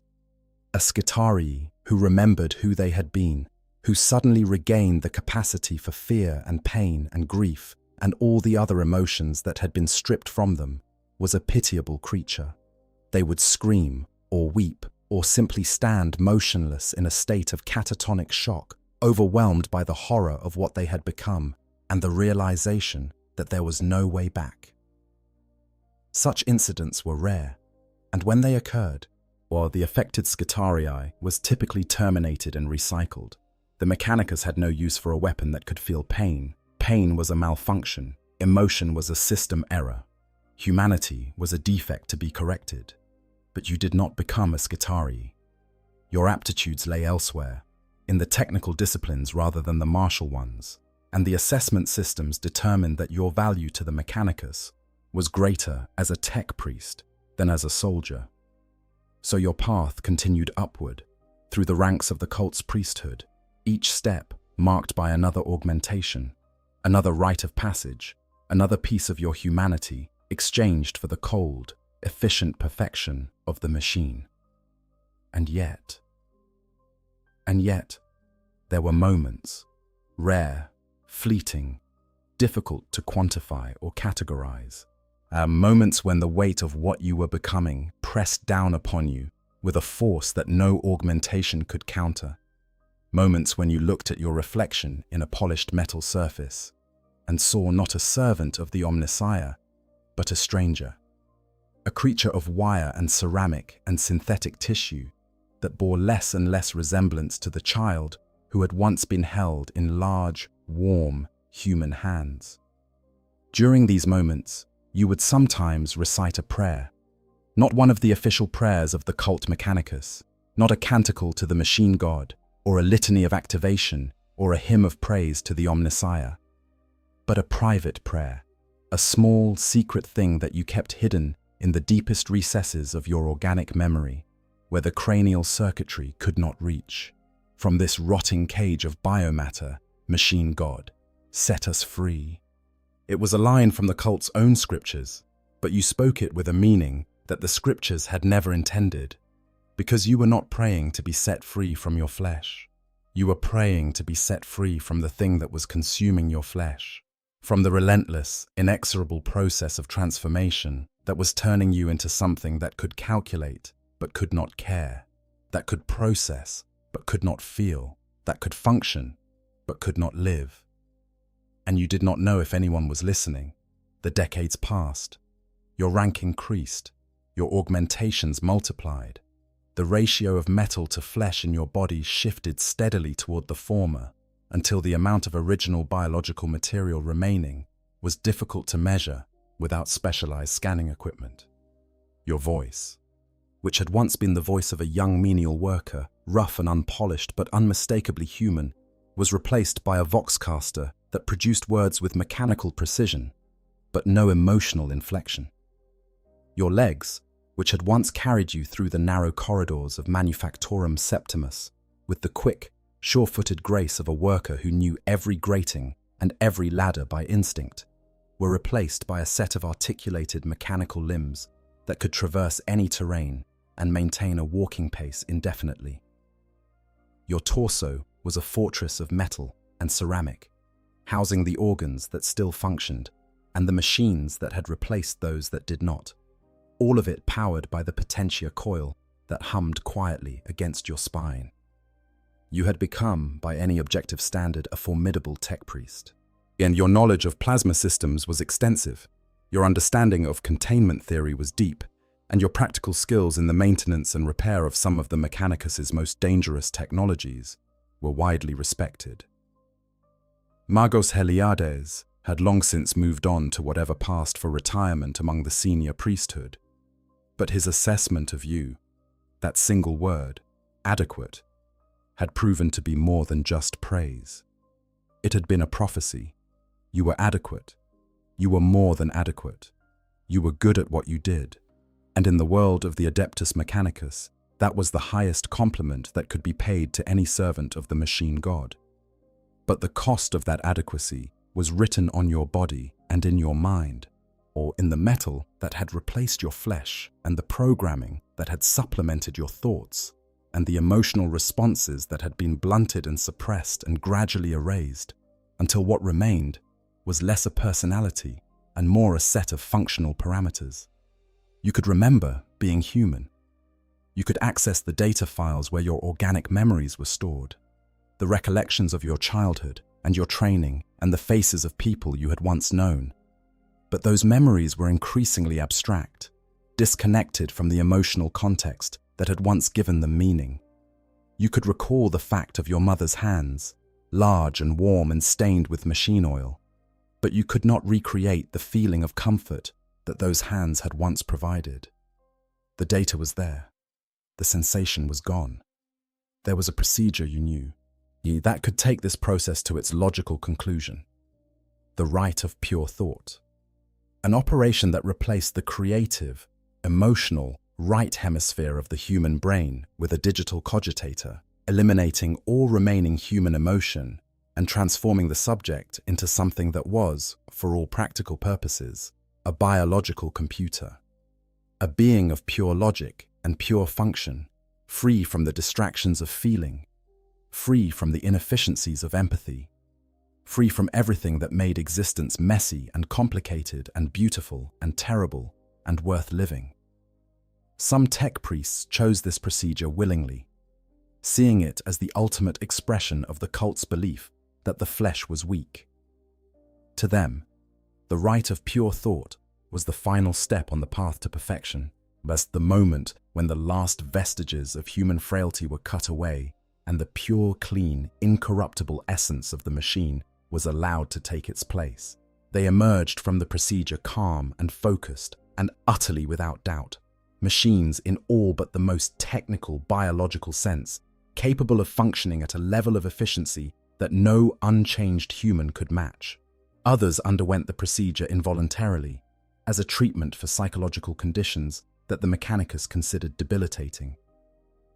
Emotional instability, irrational behavior, empathy that interfered with the performance of duty. These were symptoms of a disease that the cult called weakness, and the cure was surgical. You had not undergone the rite. You did not intend to. Some part of you, some small, a stubborn fragment of the person you had been before the implants and the training and the decades of augmentation, refused to let go of the last traces of human feeling. It was illogical, you knew. It was inefficient. It was a weakness of the flesh, exactly the kind of frailty that the cult warned against. But it was yours. It was the last thing that was truly, authentically, unmodifiably yours, and you held on to it with a tenacity that surprised you with its intensity.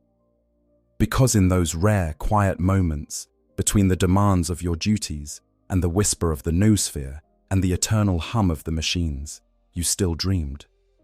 Not the clear, data-rich dreams of a fully augmented mind, but the foggy, fragmentary, deeply human dreams of a consciousness that remembered what it felt like to be alive. Dreams of warmth and light and the sound of a voice that did not come from a voxcaster. Dreams of hands that were made of flesh and blood and bone, that could feel the grain of wood and the warmth of skin and the cool weight of metal. Dreams of a world where the sky was blue and the air smelled of something other than machine oil and ozone. You held on to those dreams. You guarded them the way you guarded the most sacred of the machine god's mysteries, with dedication and reverence and an unshakable determination to preserve them against the forces that sought to take them away. And in doing so, in making the choice to remember, in refusing to surrender the last of your humanity to the cold perfection of the machine, you became something that the cult Mechanicus had not intended.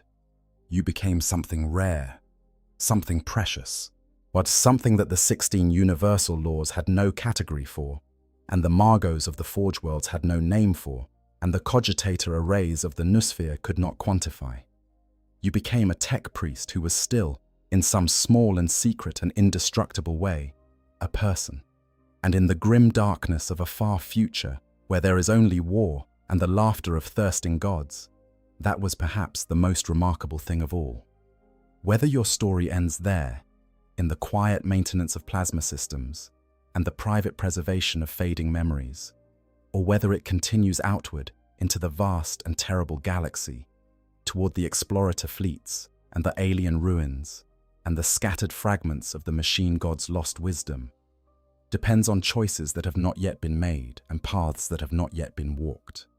The Adeptus Mechanicus is vast, and its domains stretch across the galaxy, and within its ranks there are as many stories as there are stars in the sky.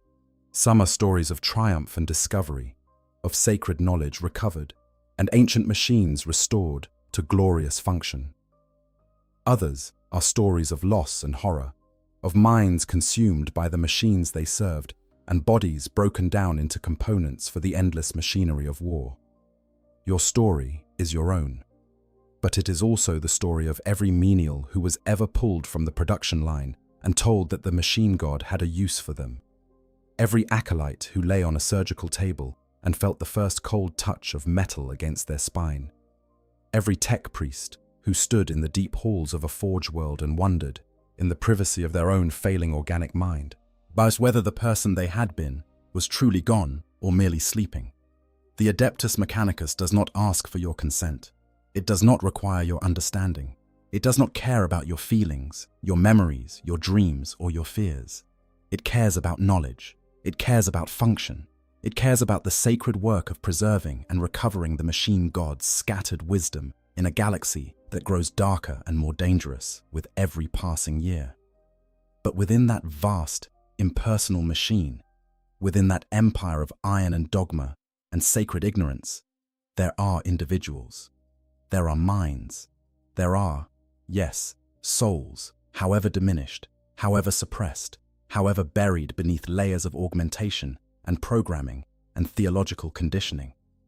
And those souls, they're those tiny sparks of human consciousness persisting against all odds in shells of metal and ceramic, are the true heart of the Adeptus Mechanicus.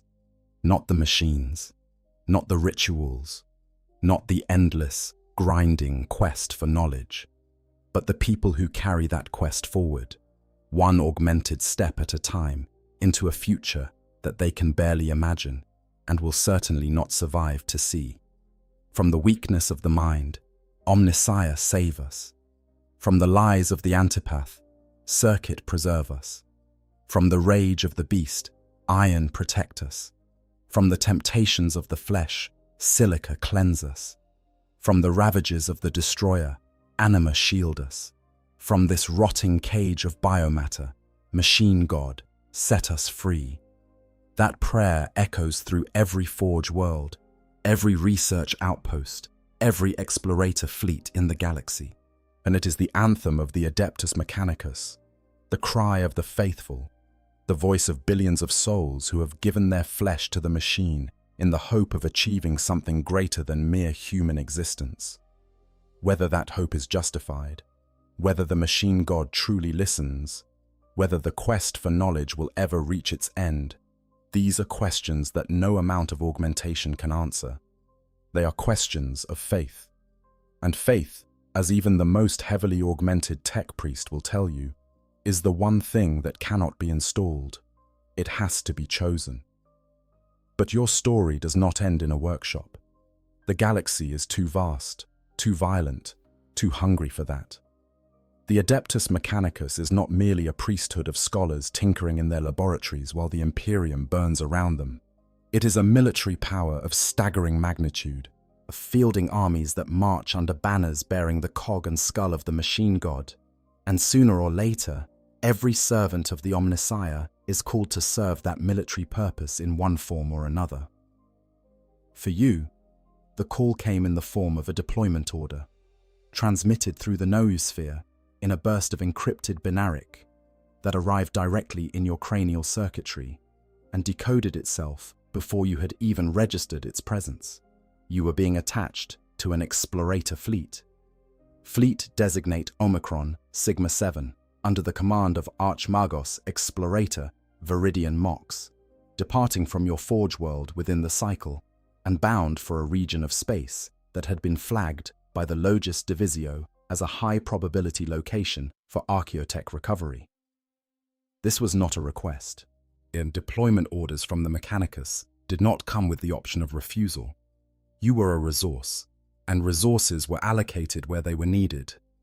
Your expertise in plasma containment systems made you valuable on an explorator vessel, where the ancient and temperamental engines required constant attention from priests who understood the terrible forces they contained. So you were collected from your workshop, your tools and personal data slates packed into a standard issue transit case, your augmentations checked and recalibrated by the tech adepts who manage such things, and loaded onto an orbital shuttle that would carry you up through the poisoned atmosphere of your forge world and into the cold embrace of the void. You had never been in space before. Or this might seem strange for a member of a civilization that spanned the galaxy, but the truth was that most inhabitants of a forge world never left its surface. The orbital elevators that connected the ground to the void were used for cargo, not personnel, and the shuttles that ferried people between the surface and the ships in orbit were reserved for those with specific business among the stars. For the vast majority of a forge world's population, the world they were born on was the world they would die on, and the sky above was nothing more than a ceiling of smog and industrial haze, as distant and as unreachable as the machine god himself. But now you were leaving, and as the shuttle climbed through the atmosphere, punching through layer after layer of toxic cloud until the haze thinned and gave way to something you had never seen before, something that made even your augmented optical sensors pause in their processing, you experienced a sensation that you had almost forgotten was possible. Wonder. The stars. You had known, intellectually, that they existed. You had processed astronomical data, calculated orbital trajectories, studied the principles of warp navigation as part of your training. But knowing about stars and seeing them were two entirely different things. They were everywhere. Thousands of them, millions of them, scattered across a field of black so absolute that it seemed to swallow light rather than merely lacking it. They burned with colors that your optical sensors dutifully catalogued. Blues and whites and yellows and reds. Each one a sun around which worlds might orbit. Worlds that might hold secrets and technologies, and fragments of the machine god's scattered wisdom. And there, hanging in the void, like a jewel of impossible beauty, was the ship. Your ship. The vessel that would carry you into the unknown. It was not an Ark Mechanicus, those legendary vessels that were cities unto themselves, bristling with technology and armament that rivaled anything in the Imperial Navy. Omicron Sigma 7's flagship was a Lathe-class monitor cruiser, a deep space exploration vessel designed for extreme self-reliance and extended operations far from the supply lines of the Imperium. It was smaller than a true cruiser, but what it lacked in size, it made up for in capability, as its hull was studded with sensor arrays and scanner dishes that could detect archaeotech signatures across vast distances. Its engines, maintained by a dedicated crew of engineers, could sustain warp travel for months without refueling, and its interior was a labyrinth of laboratories, workshops, storage bays, and living quarters, all designed to support a complement of tech priests, Skitarii guards, and menial crew for the years-long voyages that explorator missions typically required. You settled into the ship the way you had settled into every new environment since leaving the Manufactorum, with a methodical assessment of your surroundings and an immediate focus on the work that needed to be done. Your quarters were a small chamber, barely large enough for your augmented frame, us containing a dormancy cradle and a data terminal and nothing else. Comfort was not a consideration.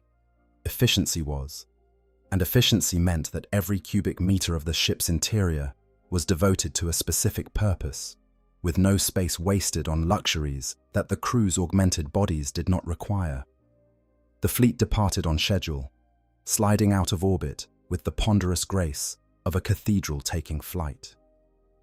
The warp engines spun up, reality folded around the ship like a glove closing into a fist, and the familiar world of your forge world, the only world you had ever known, vanished behind a wall of screaming unreality that was the Imperium.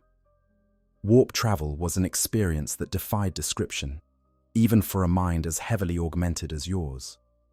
The ship's Geller field, as that invisible bubble of reality that protected the vessel and its crew from the howling madness of the warp, hummed with a frequency that you could feel in your augmented bones. Beyond the field, through the reinforced viewports that were kept sealed at all times, something moved, something vast and formless and hungry, pressing against the boundary of reality like a predator testing the walls of a cage. You could not see it clearly. Your optical sensors were not designed to process the visual information that the warp produced, and the data they returned was fragmentary and contradictory, full of impossible geometries and colors that did not exist in the material spectrum.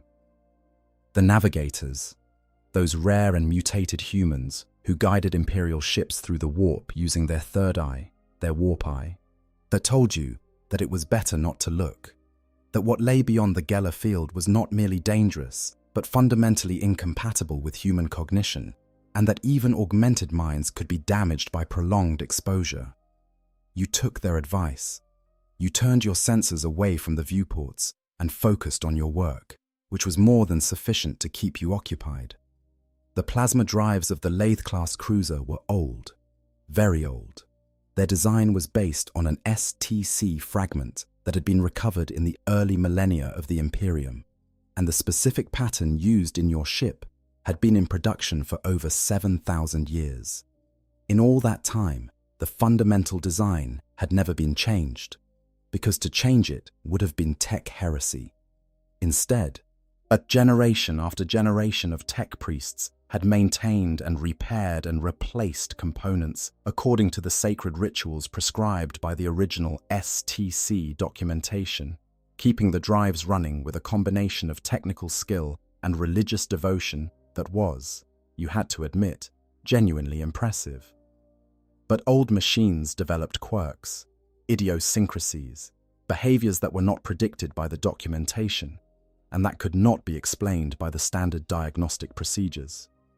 The plasma drives of your ship had a tendency to develop harmonic resonances in their containment fields at certain warp velocities, resonances that could build until they threatened the integrity of the containment itself. This was not a flaw in the design. It was a consequence of 10,000 years of incremental component replacement, in each new part slightly different from the one it replaced, each substitution introducing tiny variations in the system's overall behavior that accumulated over the millennia into something that the original designers could never have anticipated. Managing these resonances was your primary responsibility during the voyage, and it was work that required every bit of your expertise and more besides. You spent hours in the plasma drive chamber, your augmented senses immersed in the data streams that monitored containment integrity. Your hands, your mechanical, sensor-equipped, infinitely precise hands, making adjustments to the control mechanisms with the delicate touch that only decades of practice could provide. It was meditative work, in a way, the kind of work that demanded total focus. That left no room for the distracting thoughts and fading memories that sometimes surfaced in the quieter moments of your existence. And then, after weeks of warp travel that felt like both moments and centuries, the ship translated back into real space, and you saw what you had come to find. A dead world, grey and lifeless, orbiting a dim red star in a system that the Imperium's records listed as unexplored. The planet's surface was covered in ruins, the remains of a civilization that had flourished and died long before the current age. The buildings, if they could be called that, were vast, enormous structures of a material that your senses could not immediately identify, their forms angular and geometric, their surfaces marked with patterns that might have been decorative, or might have been functional, or might have been something else entirely. The Arch-Margos explorator, Viridian Mox, was beside himself with excitement, or at least his behavior suggested excitement, insofar as a being who had replaced most of his brain with cogitator arrays was capable of experiencing such a thing. His mechadendrites waved with unusual animation, and the binaric transmissions that flowed from his voxcaster were faster and more complex than usual, dense with calculations and probability assessments and theological exclamations. The ruins showed signs of advanced technology, not Xeno's technology, or at least not obviously so. The architecture bore certain hallmarks that were consistent with human construction from the late age of technology, the period just before the age of strife, when human civilization had reached its peak of scientific and technical achievement. If this was indeed a human colony from that era, then the ruins might contain exactly the kind of archaeotech that the quest for knowledge sought. Fragments of knowledge from an age when humanity had understood the universe in ways that the current Imperium could barely imagine. A landing party was assembled. Skitarii soldiers, their weapons charged and their sensors sweeping the terrain for threats.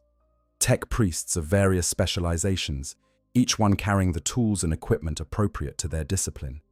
And you, pulled from your plasma drives and assigned to the landing party because the ruins, according to the initial scans, it contained what appeared to be the remains of a large-scale power generation facility. And if that facility had been plasma-based, your expertise would be essential in understanding and potentially reactivating its systems. The shuttle descended through a thin, breathable atmosphere that was barely sufficient to sustain unaugmented human life, but posed no problems for the heavily augmented members of the landing party. The surface was dust and rock, grey and featureless, marked by the geometric shadows of the ruins that loomed above like the bones of some enormous, long-dead creature. The air was still. The silence was total. Nothing moved. Nothing lived. The planet was as dead as the civilization that had once inhabited it. You set foot on the surface and felt the crunch of alien soil beneath your mechanical feet. And something stirred in the deep, organic core of your consciousness. Not the analytical excitement that your cranial circuitry was producing, not the theological reverence that your training demanded, but something older and more primal. A sense of standing on the threshold of something vast and unknown, of being in the presence of secrets that had been hidden for millennia, of reaching out toward knowledge that the machine god had placed here, in this forgotten corner of the galaxy, waiting for the faithful to find. The ruins were magnificent in their desolation. The buildings, you realized as you drew closer, were not merely large. They were colossal. The smallest of them was the size of a hab block, and the largest dominated the horizon like a mountain range, its upper levels lost in the thin haze of the planet's atmosphere. The material from which they were constructed was a type of plasteel composite that your sensors could analyze but could not replicate. Its molecular structure more complex than anything in the Mechanicus's current knowledge base. It had endured for millennia without significant degradation, a testament to the engineering prowess of its creators. The Archmagos led the party through the streets of the dead city, his sensors sweeping the buildings for energy signatures and data patterns that might indicate the presence of functioning technology. The Skitarii moved with the mechanical precision of their kind, their weapons tracking across windows and doorways with an efficiency that left no blind spots, no unobserved angles.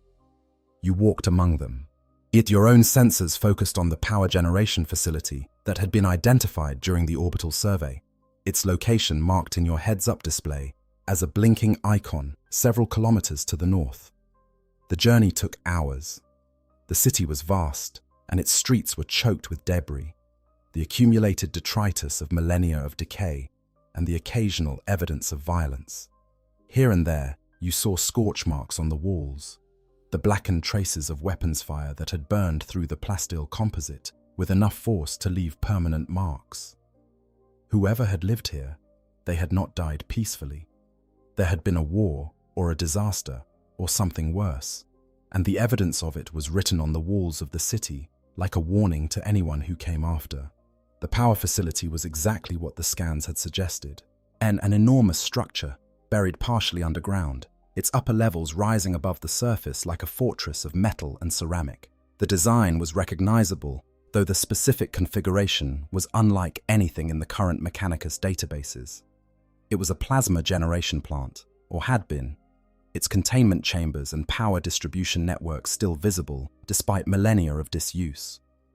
Some of the equipment was damaged beyond repair, collapsed under the weight of time and gravity and whatever catastrophe had ended the civilization that built it. But other sections were remarkably intact, their systems dormant but not destroyed, waiting in a state of suspended animation for someone with the knowledge and the tools to reawaken them. Your hands trembled as you approached the primary containment chamber. Not with fear, as though the chamber was enormous and the forces it had once contained were almost unimaginable, but with something else. Something that your emotional partition tried to suppress but could not entirely eliminate. Awe. You were standing in the presence of technology that was older than the Imperium itself, that had been designed and built by human beings whose understanding of plasma physics was so far beyond your own that the gap was almost incomprehensible.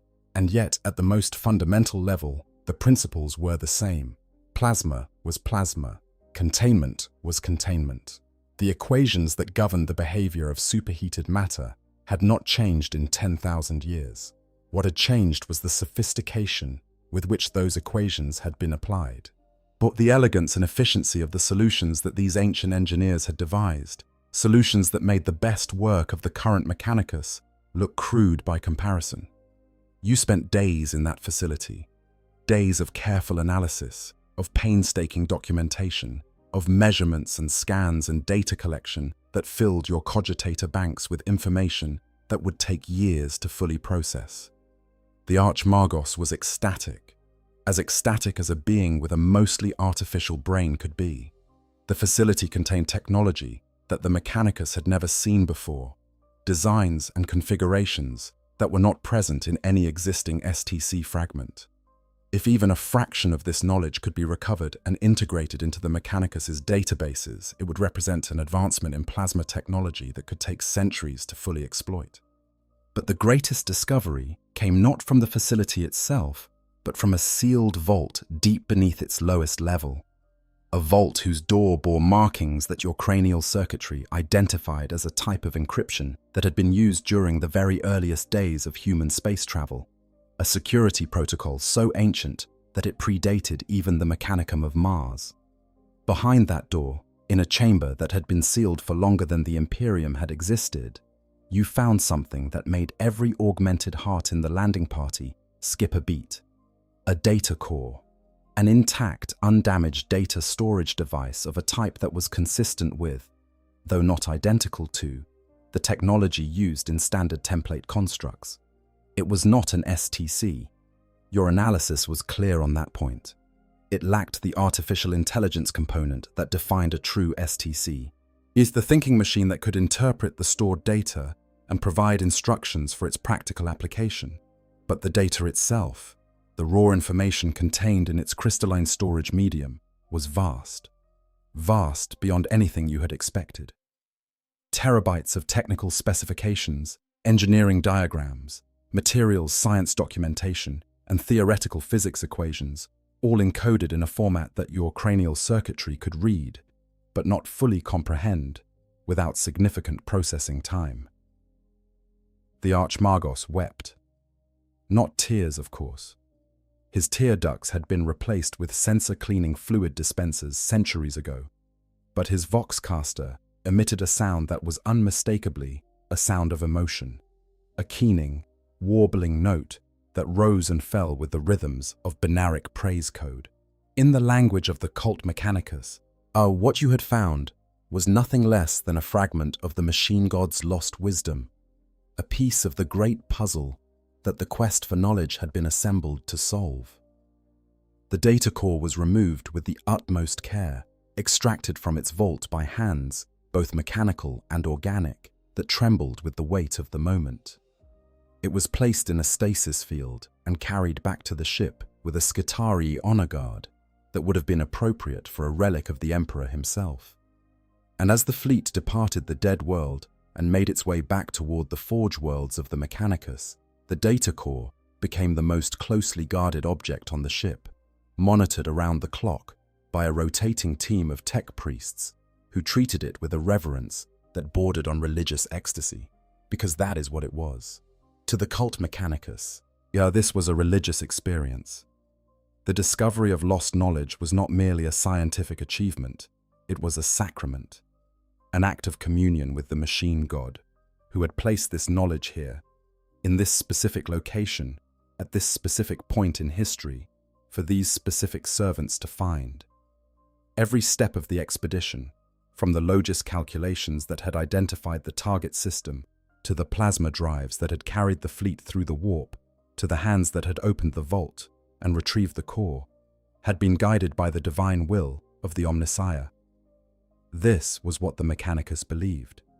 This was what gave their quest its meaning and its urgency. The machine god was out there, scattered across the galaxy in fragments of data and shards of technology, and it was the sacred duty of every faithful servant to gather those fragments together and restore the divine pattern to its original completeness. You return to your forge world a changed being. Not physically, your augmentations were the same as when you had departed, and if anything, the rigors of the voyage had left them in need of maintenance rather than improvement. But something had shifted in your understanding of what it meant to be a servant of the machine god. You had seen the ruins of a civilization that had known things that the current Imperium could only dream of.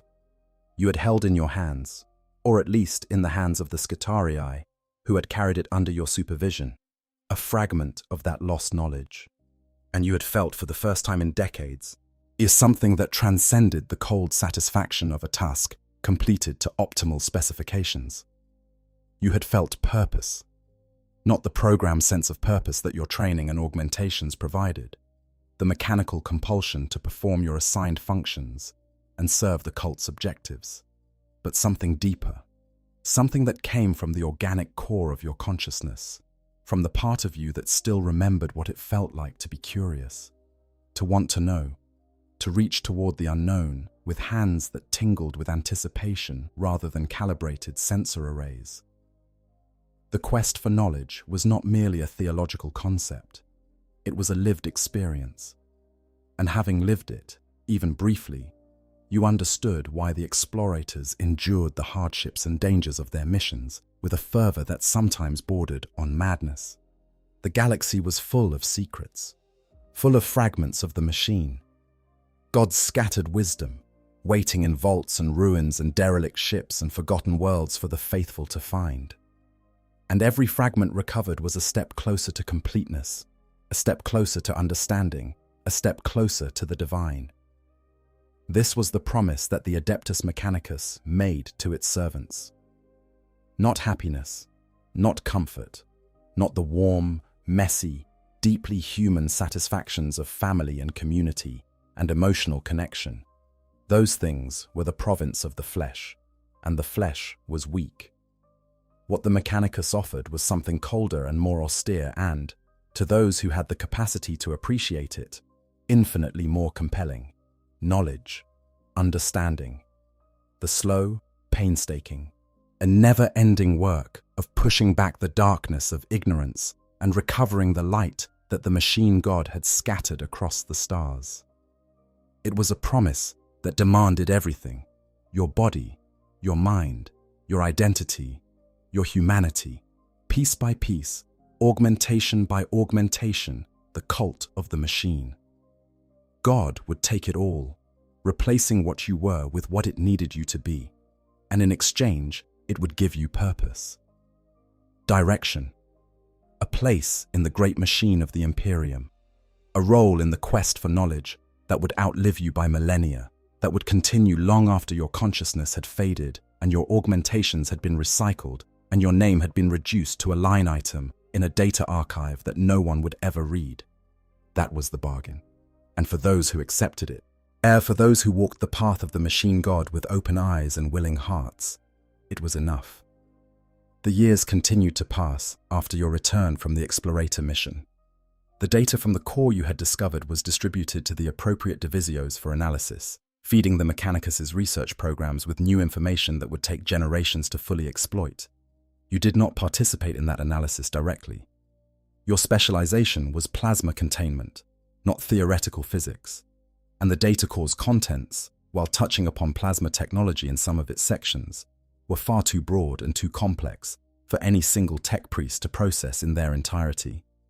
Instead, you returned to your workshop, to the familiar rhythms of maintenance and repair that had defined your career since your apprenticeship under Magos Heliades. But things were different now. You were different. The experience of the Explorator mission had opened something within you, or perhaps merely reminded you of something that had always been there, buried beneath the layers of augmentation and conditioning. A hunger, a thirst, a desire for more.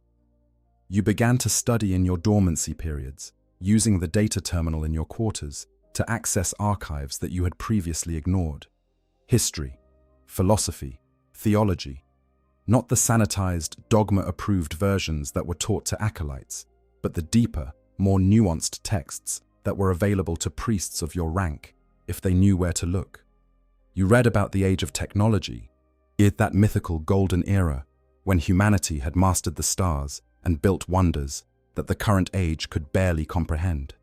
You read about the age of strife, the catastrophe that had destroyed almost everything and left humanity scattered and broken across the galaxy.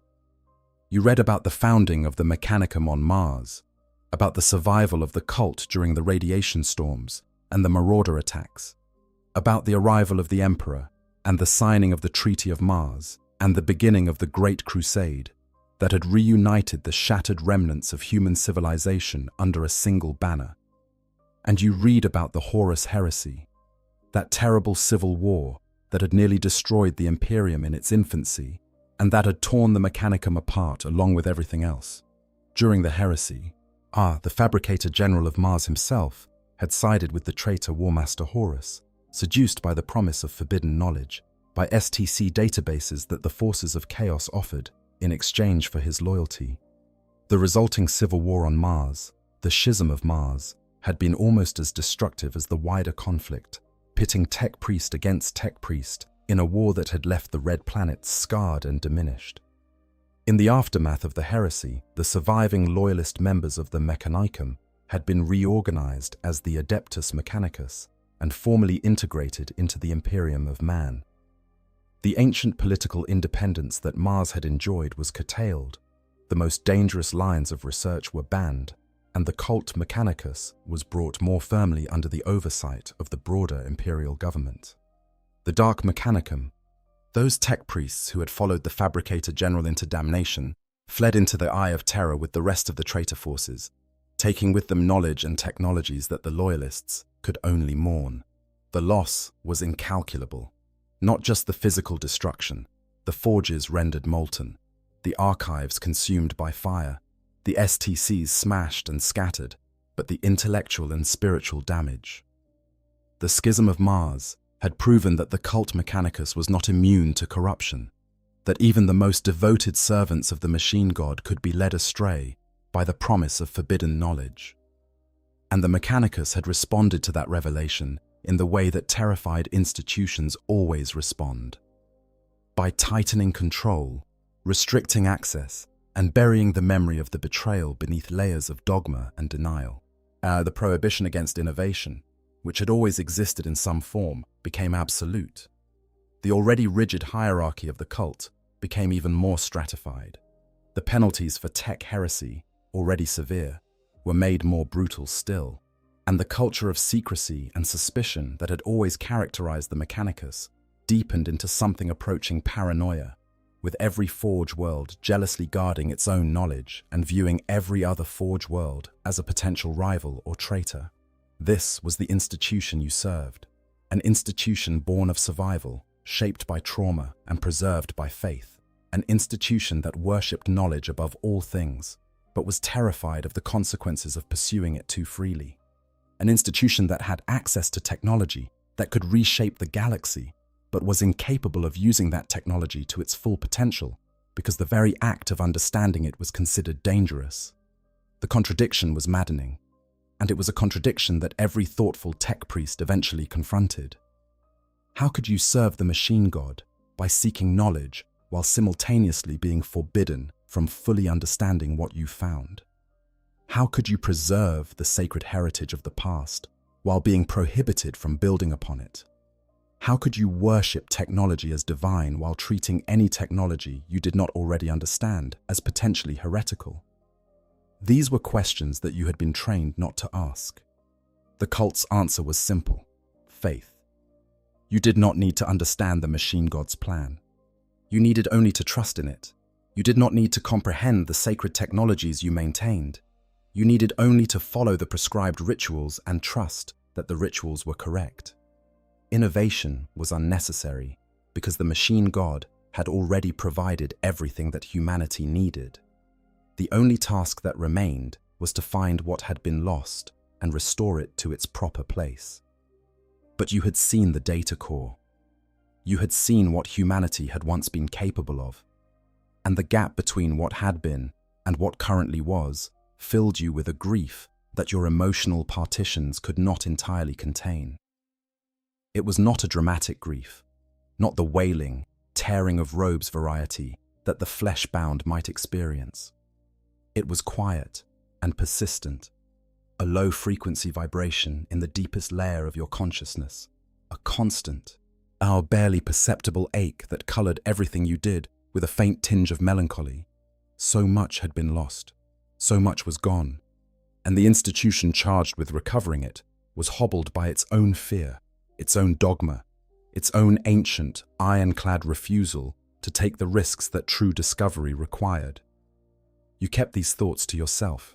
To share them would have been dangerous, potentially heretical, and certainly career-ending. But you were not the only one who harbored them. In the deep hours of the dormancy cycle, when the noosphere traffic dropped to a murmur and the forge city settled into something approaching quiet, you sometimes detected encrypted data packets moving through the network, carefully disguised messages exchanged between tech priests who shared your frustrations and your doubts. They were not heretics. They did not seek to overthrow the cult or embrace the technologies of the Dark Mechanicum. They were simply thinkers, individuals whose augmented minds demanded answers that the official doctrine could not provide, and who sought those answers through careful, cautious, deeply private inquiry. You did not join them.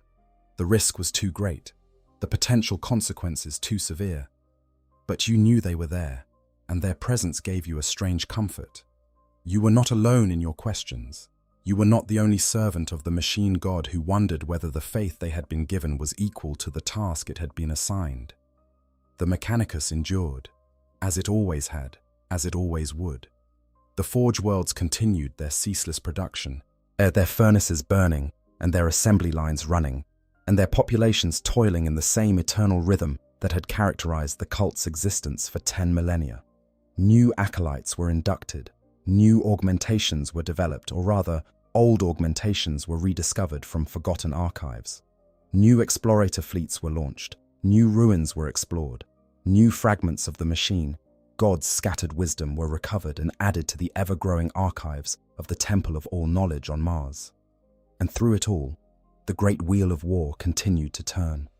The Imperium was besieged on all sides, by Xenos, and by traitors, and by the forces of chaos, and by the simple, grinding entropy of a civilization that was slowly but surely falling apart.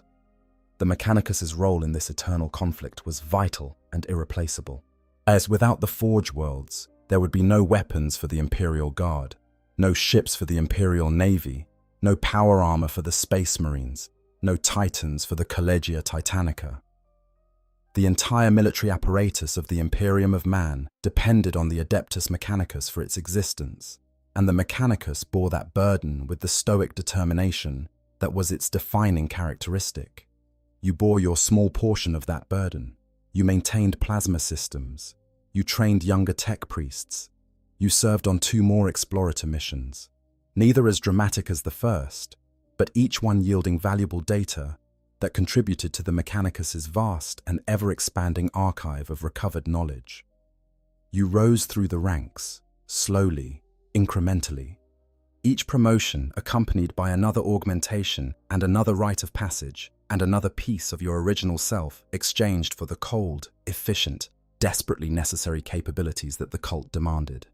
And through it all, through the decades of service and the kilometers of corridor walked on mechanical feet and the petabytes of data processed through cranial circuitry that grew more complex with each upgrade, you held on to that small, secret, precious thing, that spark, that ghost of the person you had been, the child who had been held in warm hands in a dark hab block, the menial who had felt the machine spirits singing in the walls, the acolyte who had lain on a surgical table and felt the first cold touch of metal against their spine and had been afraid.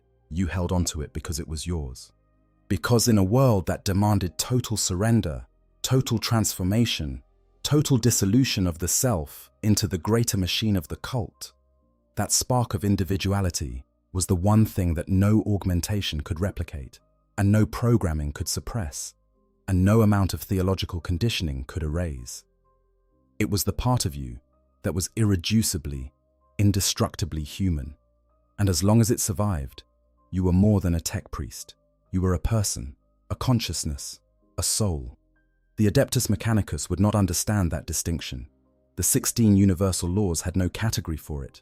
The Magos of the Forge Worlds would have dismissed it as irrelevant, a malfunction of the organic brain tissue that no properly augmented mind should retain. But you knew better. You had felt it burning in you during the long years of your service, and had tended it like a sacred flame in the darkness, had protected it from the wind and the cold and the relentless pressure of the machine that surrounded you on all sides. And in the end, when the last of your organic systems finally began their inevitable decline, and the tech priests who maintained your augmentations began to discuss, in their flat, mechanical voices, the various options for extending your functional lifespan, you made a choice. Not the choice that the cult expected, not the rational, efficient, theologically correct choice to submit to further augmentation, to replace the failing organs with synthetic substitutes, to push back the boundary of mortality for another century or another millennium. You chose to remember, to hold on to the memories and the feelings and the dreams that your augmentations had been slowly erasing for decades, to preserve, for as long as you could, the human being who still lived somewhere inside the shell of metal and ceramic and sacred technology. It was not a dramatic choice. There was no grand gesture, no defiant speech, no moment of rebellion against the cult that had shaped your entire existence. You simply continued to do your work, to serve your purpose, to fulfill your function within the great machine of the Adeptus Mechanicus. But you did it as a person, not merely as a component. You did it with awareness and with intention and with the quiet, stubborn refusal to let the last of your humanity slip away into the cold efficiency of the machine. And that, perhaps, was enough. The Adeptus Mechanicus is vast. Its domains span the galaxy. Its forge worlds number in the hundreds, and its servants number in the billions. It maintains the technology that keeps the Imperium alive, manufactures the weapons that hold back the darkness, and pursues the quest for knowledge that may one day restore humanity to the glories of its ancient past. It is the most powerful and the most necessary institution in the Imperium of man, and its influence touches every aspect of imperial life, from the humblest lasgun in a guardsman's hands to the mightiest warship in the imperial fleet. But at its heart, beneath the dogma and the rituals and the 10,000 years of accumulated tradition, the Adeptus Mechanicus is a story about people, about human beings who were born on worlds of iron and smoke, who were selected and tested and augmented and transformed, and who gave their flesh to the machine in the hope of finding something sacred, something eternal, something worth the terrible cost of the sacrifice. Some found what they were looking for: knowledge, purpose, a place in the great work of the machine god. Others found only emptiness, their humanity stripped away piece by piece until nothing remained but the cold hum of circuitry and the mechanical performance of duty. And a few, a precious few, found something that the cult itself had never intended. They found a way to serve the machine without being consumed by it, a way to walk the path of the Omnissiah without losing themselves along the way, a way to be both tech priest and person, both augmented and alive, both devoted to the machine god and true to the small, fragile, infinitely precious thing that made them who they were. These are the stories that the archives do not record, the victories that no databank can quantify, the knowledge that no STC can contain. They are the stories of the Adeptus Mechanicus, and they are, in their own quiet, stubborn, deeply human way, the most important stories in the galaxy. Think about the Titan Princeps, who still whispers the name of the child they once were before they interface with their god machine. Think about the engineer posted to some distant Imperial Guard regiment who secretly tends a small garden of chemical-resistant moss in a forgotten corner of a maintenance bay, not because it serves any practical purpose, but because it is green and it is alive, and it reminds them that not everything in the universe is made of metal. Think about the Magos Explorator, who has traveled 1,000 light-years from home, and who sometimes, in the deep watches of the night cycle, turns off their optical sensors and sits in perfect darkness and tries to remember what it felt like to see with eyes that were made of flesh. These are the people of the Adeptus Mechanicus, not the machines, not the rituals, not the dogma or the hierarchy or the ancient, unchanging traditions that have governed the cult for 10,000 years. But the people, the souls, the sparks of consciousness that persist against all odds in a universe that seems determined to grind them out. The forge worlds will continue to burn. The manufactoria will continue to produce. But the quest for knowledge will continue to drive the faithful into the darkest corners of the galaxy in search of the machine god's scattered wisdom. The great wheel of war will continue to turn, and the Adeptus Mechanicus will continue to feed it with weapons and war machines and the broken, augmented bodies of its servants. But somewhere, in a workshop or a laboratory or a maintenance bay or the bridge of an explorator cruiser, a tech priest will pause in their work. They will look at their hands, those mechanical, sensor-equipped, infinitely precise instruments that bear no resemblance to the hands they were born with. And they will remember. Not clearly, not completely, not with the vivid emotional intensity that an unaugmented mind would bring to such a memory. But they will remember. And in that memory, in that small act of human recollection, in that stubborn refusal to forget what they were before the machine claimed them, they will do something more important than any STC recovery or architect discovery or technological breakthrough. They will prove that the flesh, whatever the cult Mechanicus may teach, is not merely weak, it is also, impossibly, beautifully, defiantly strong.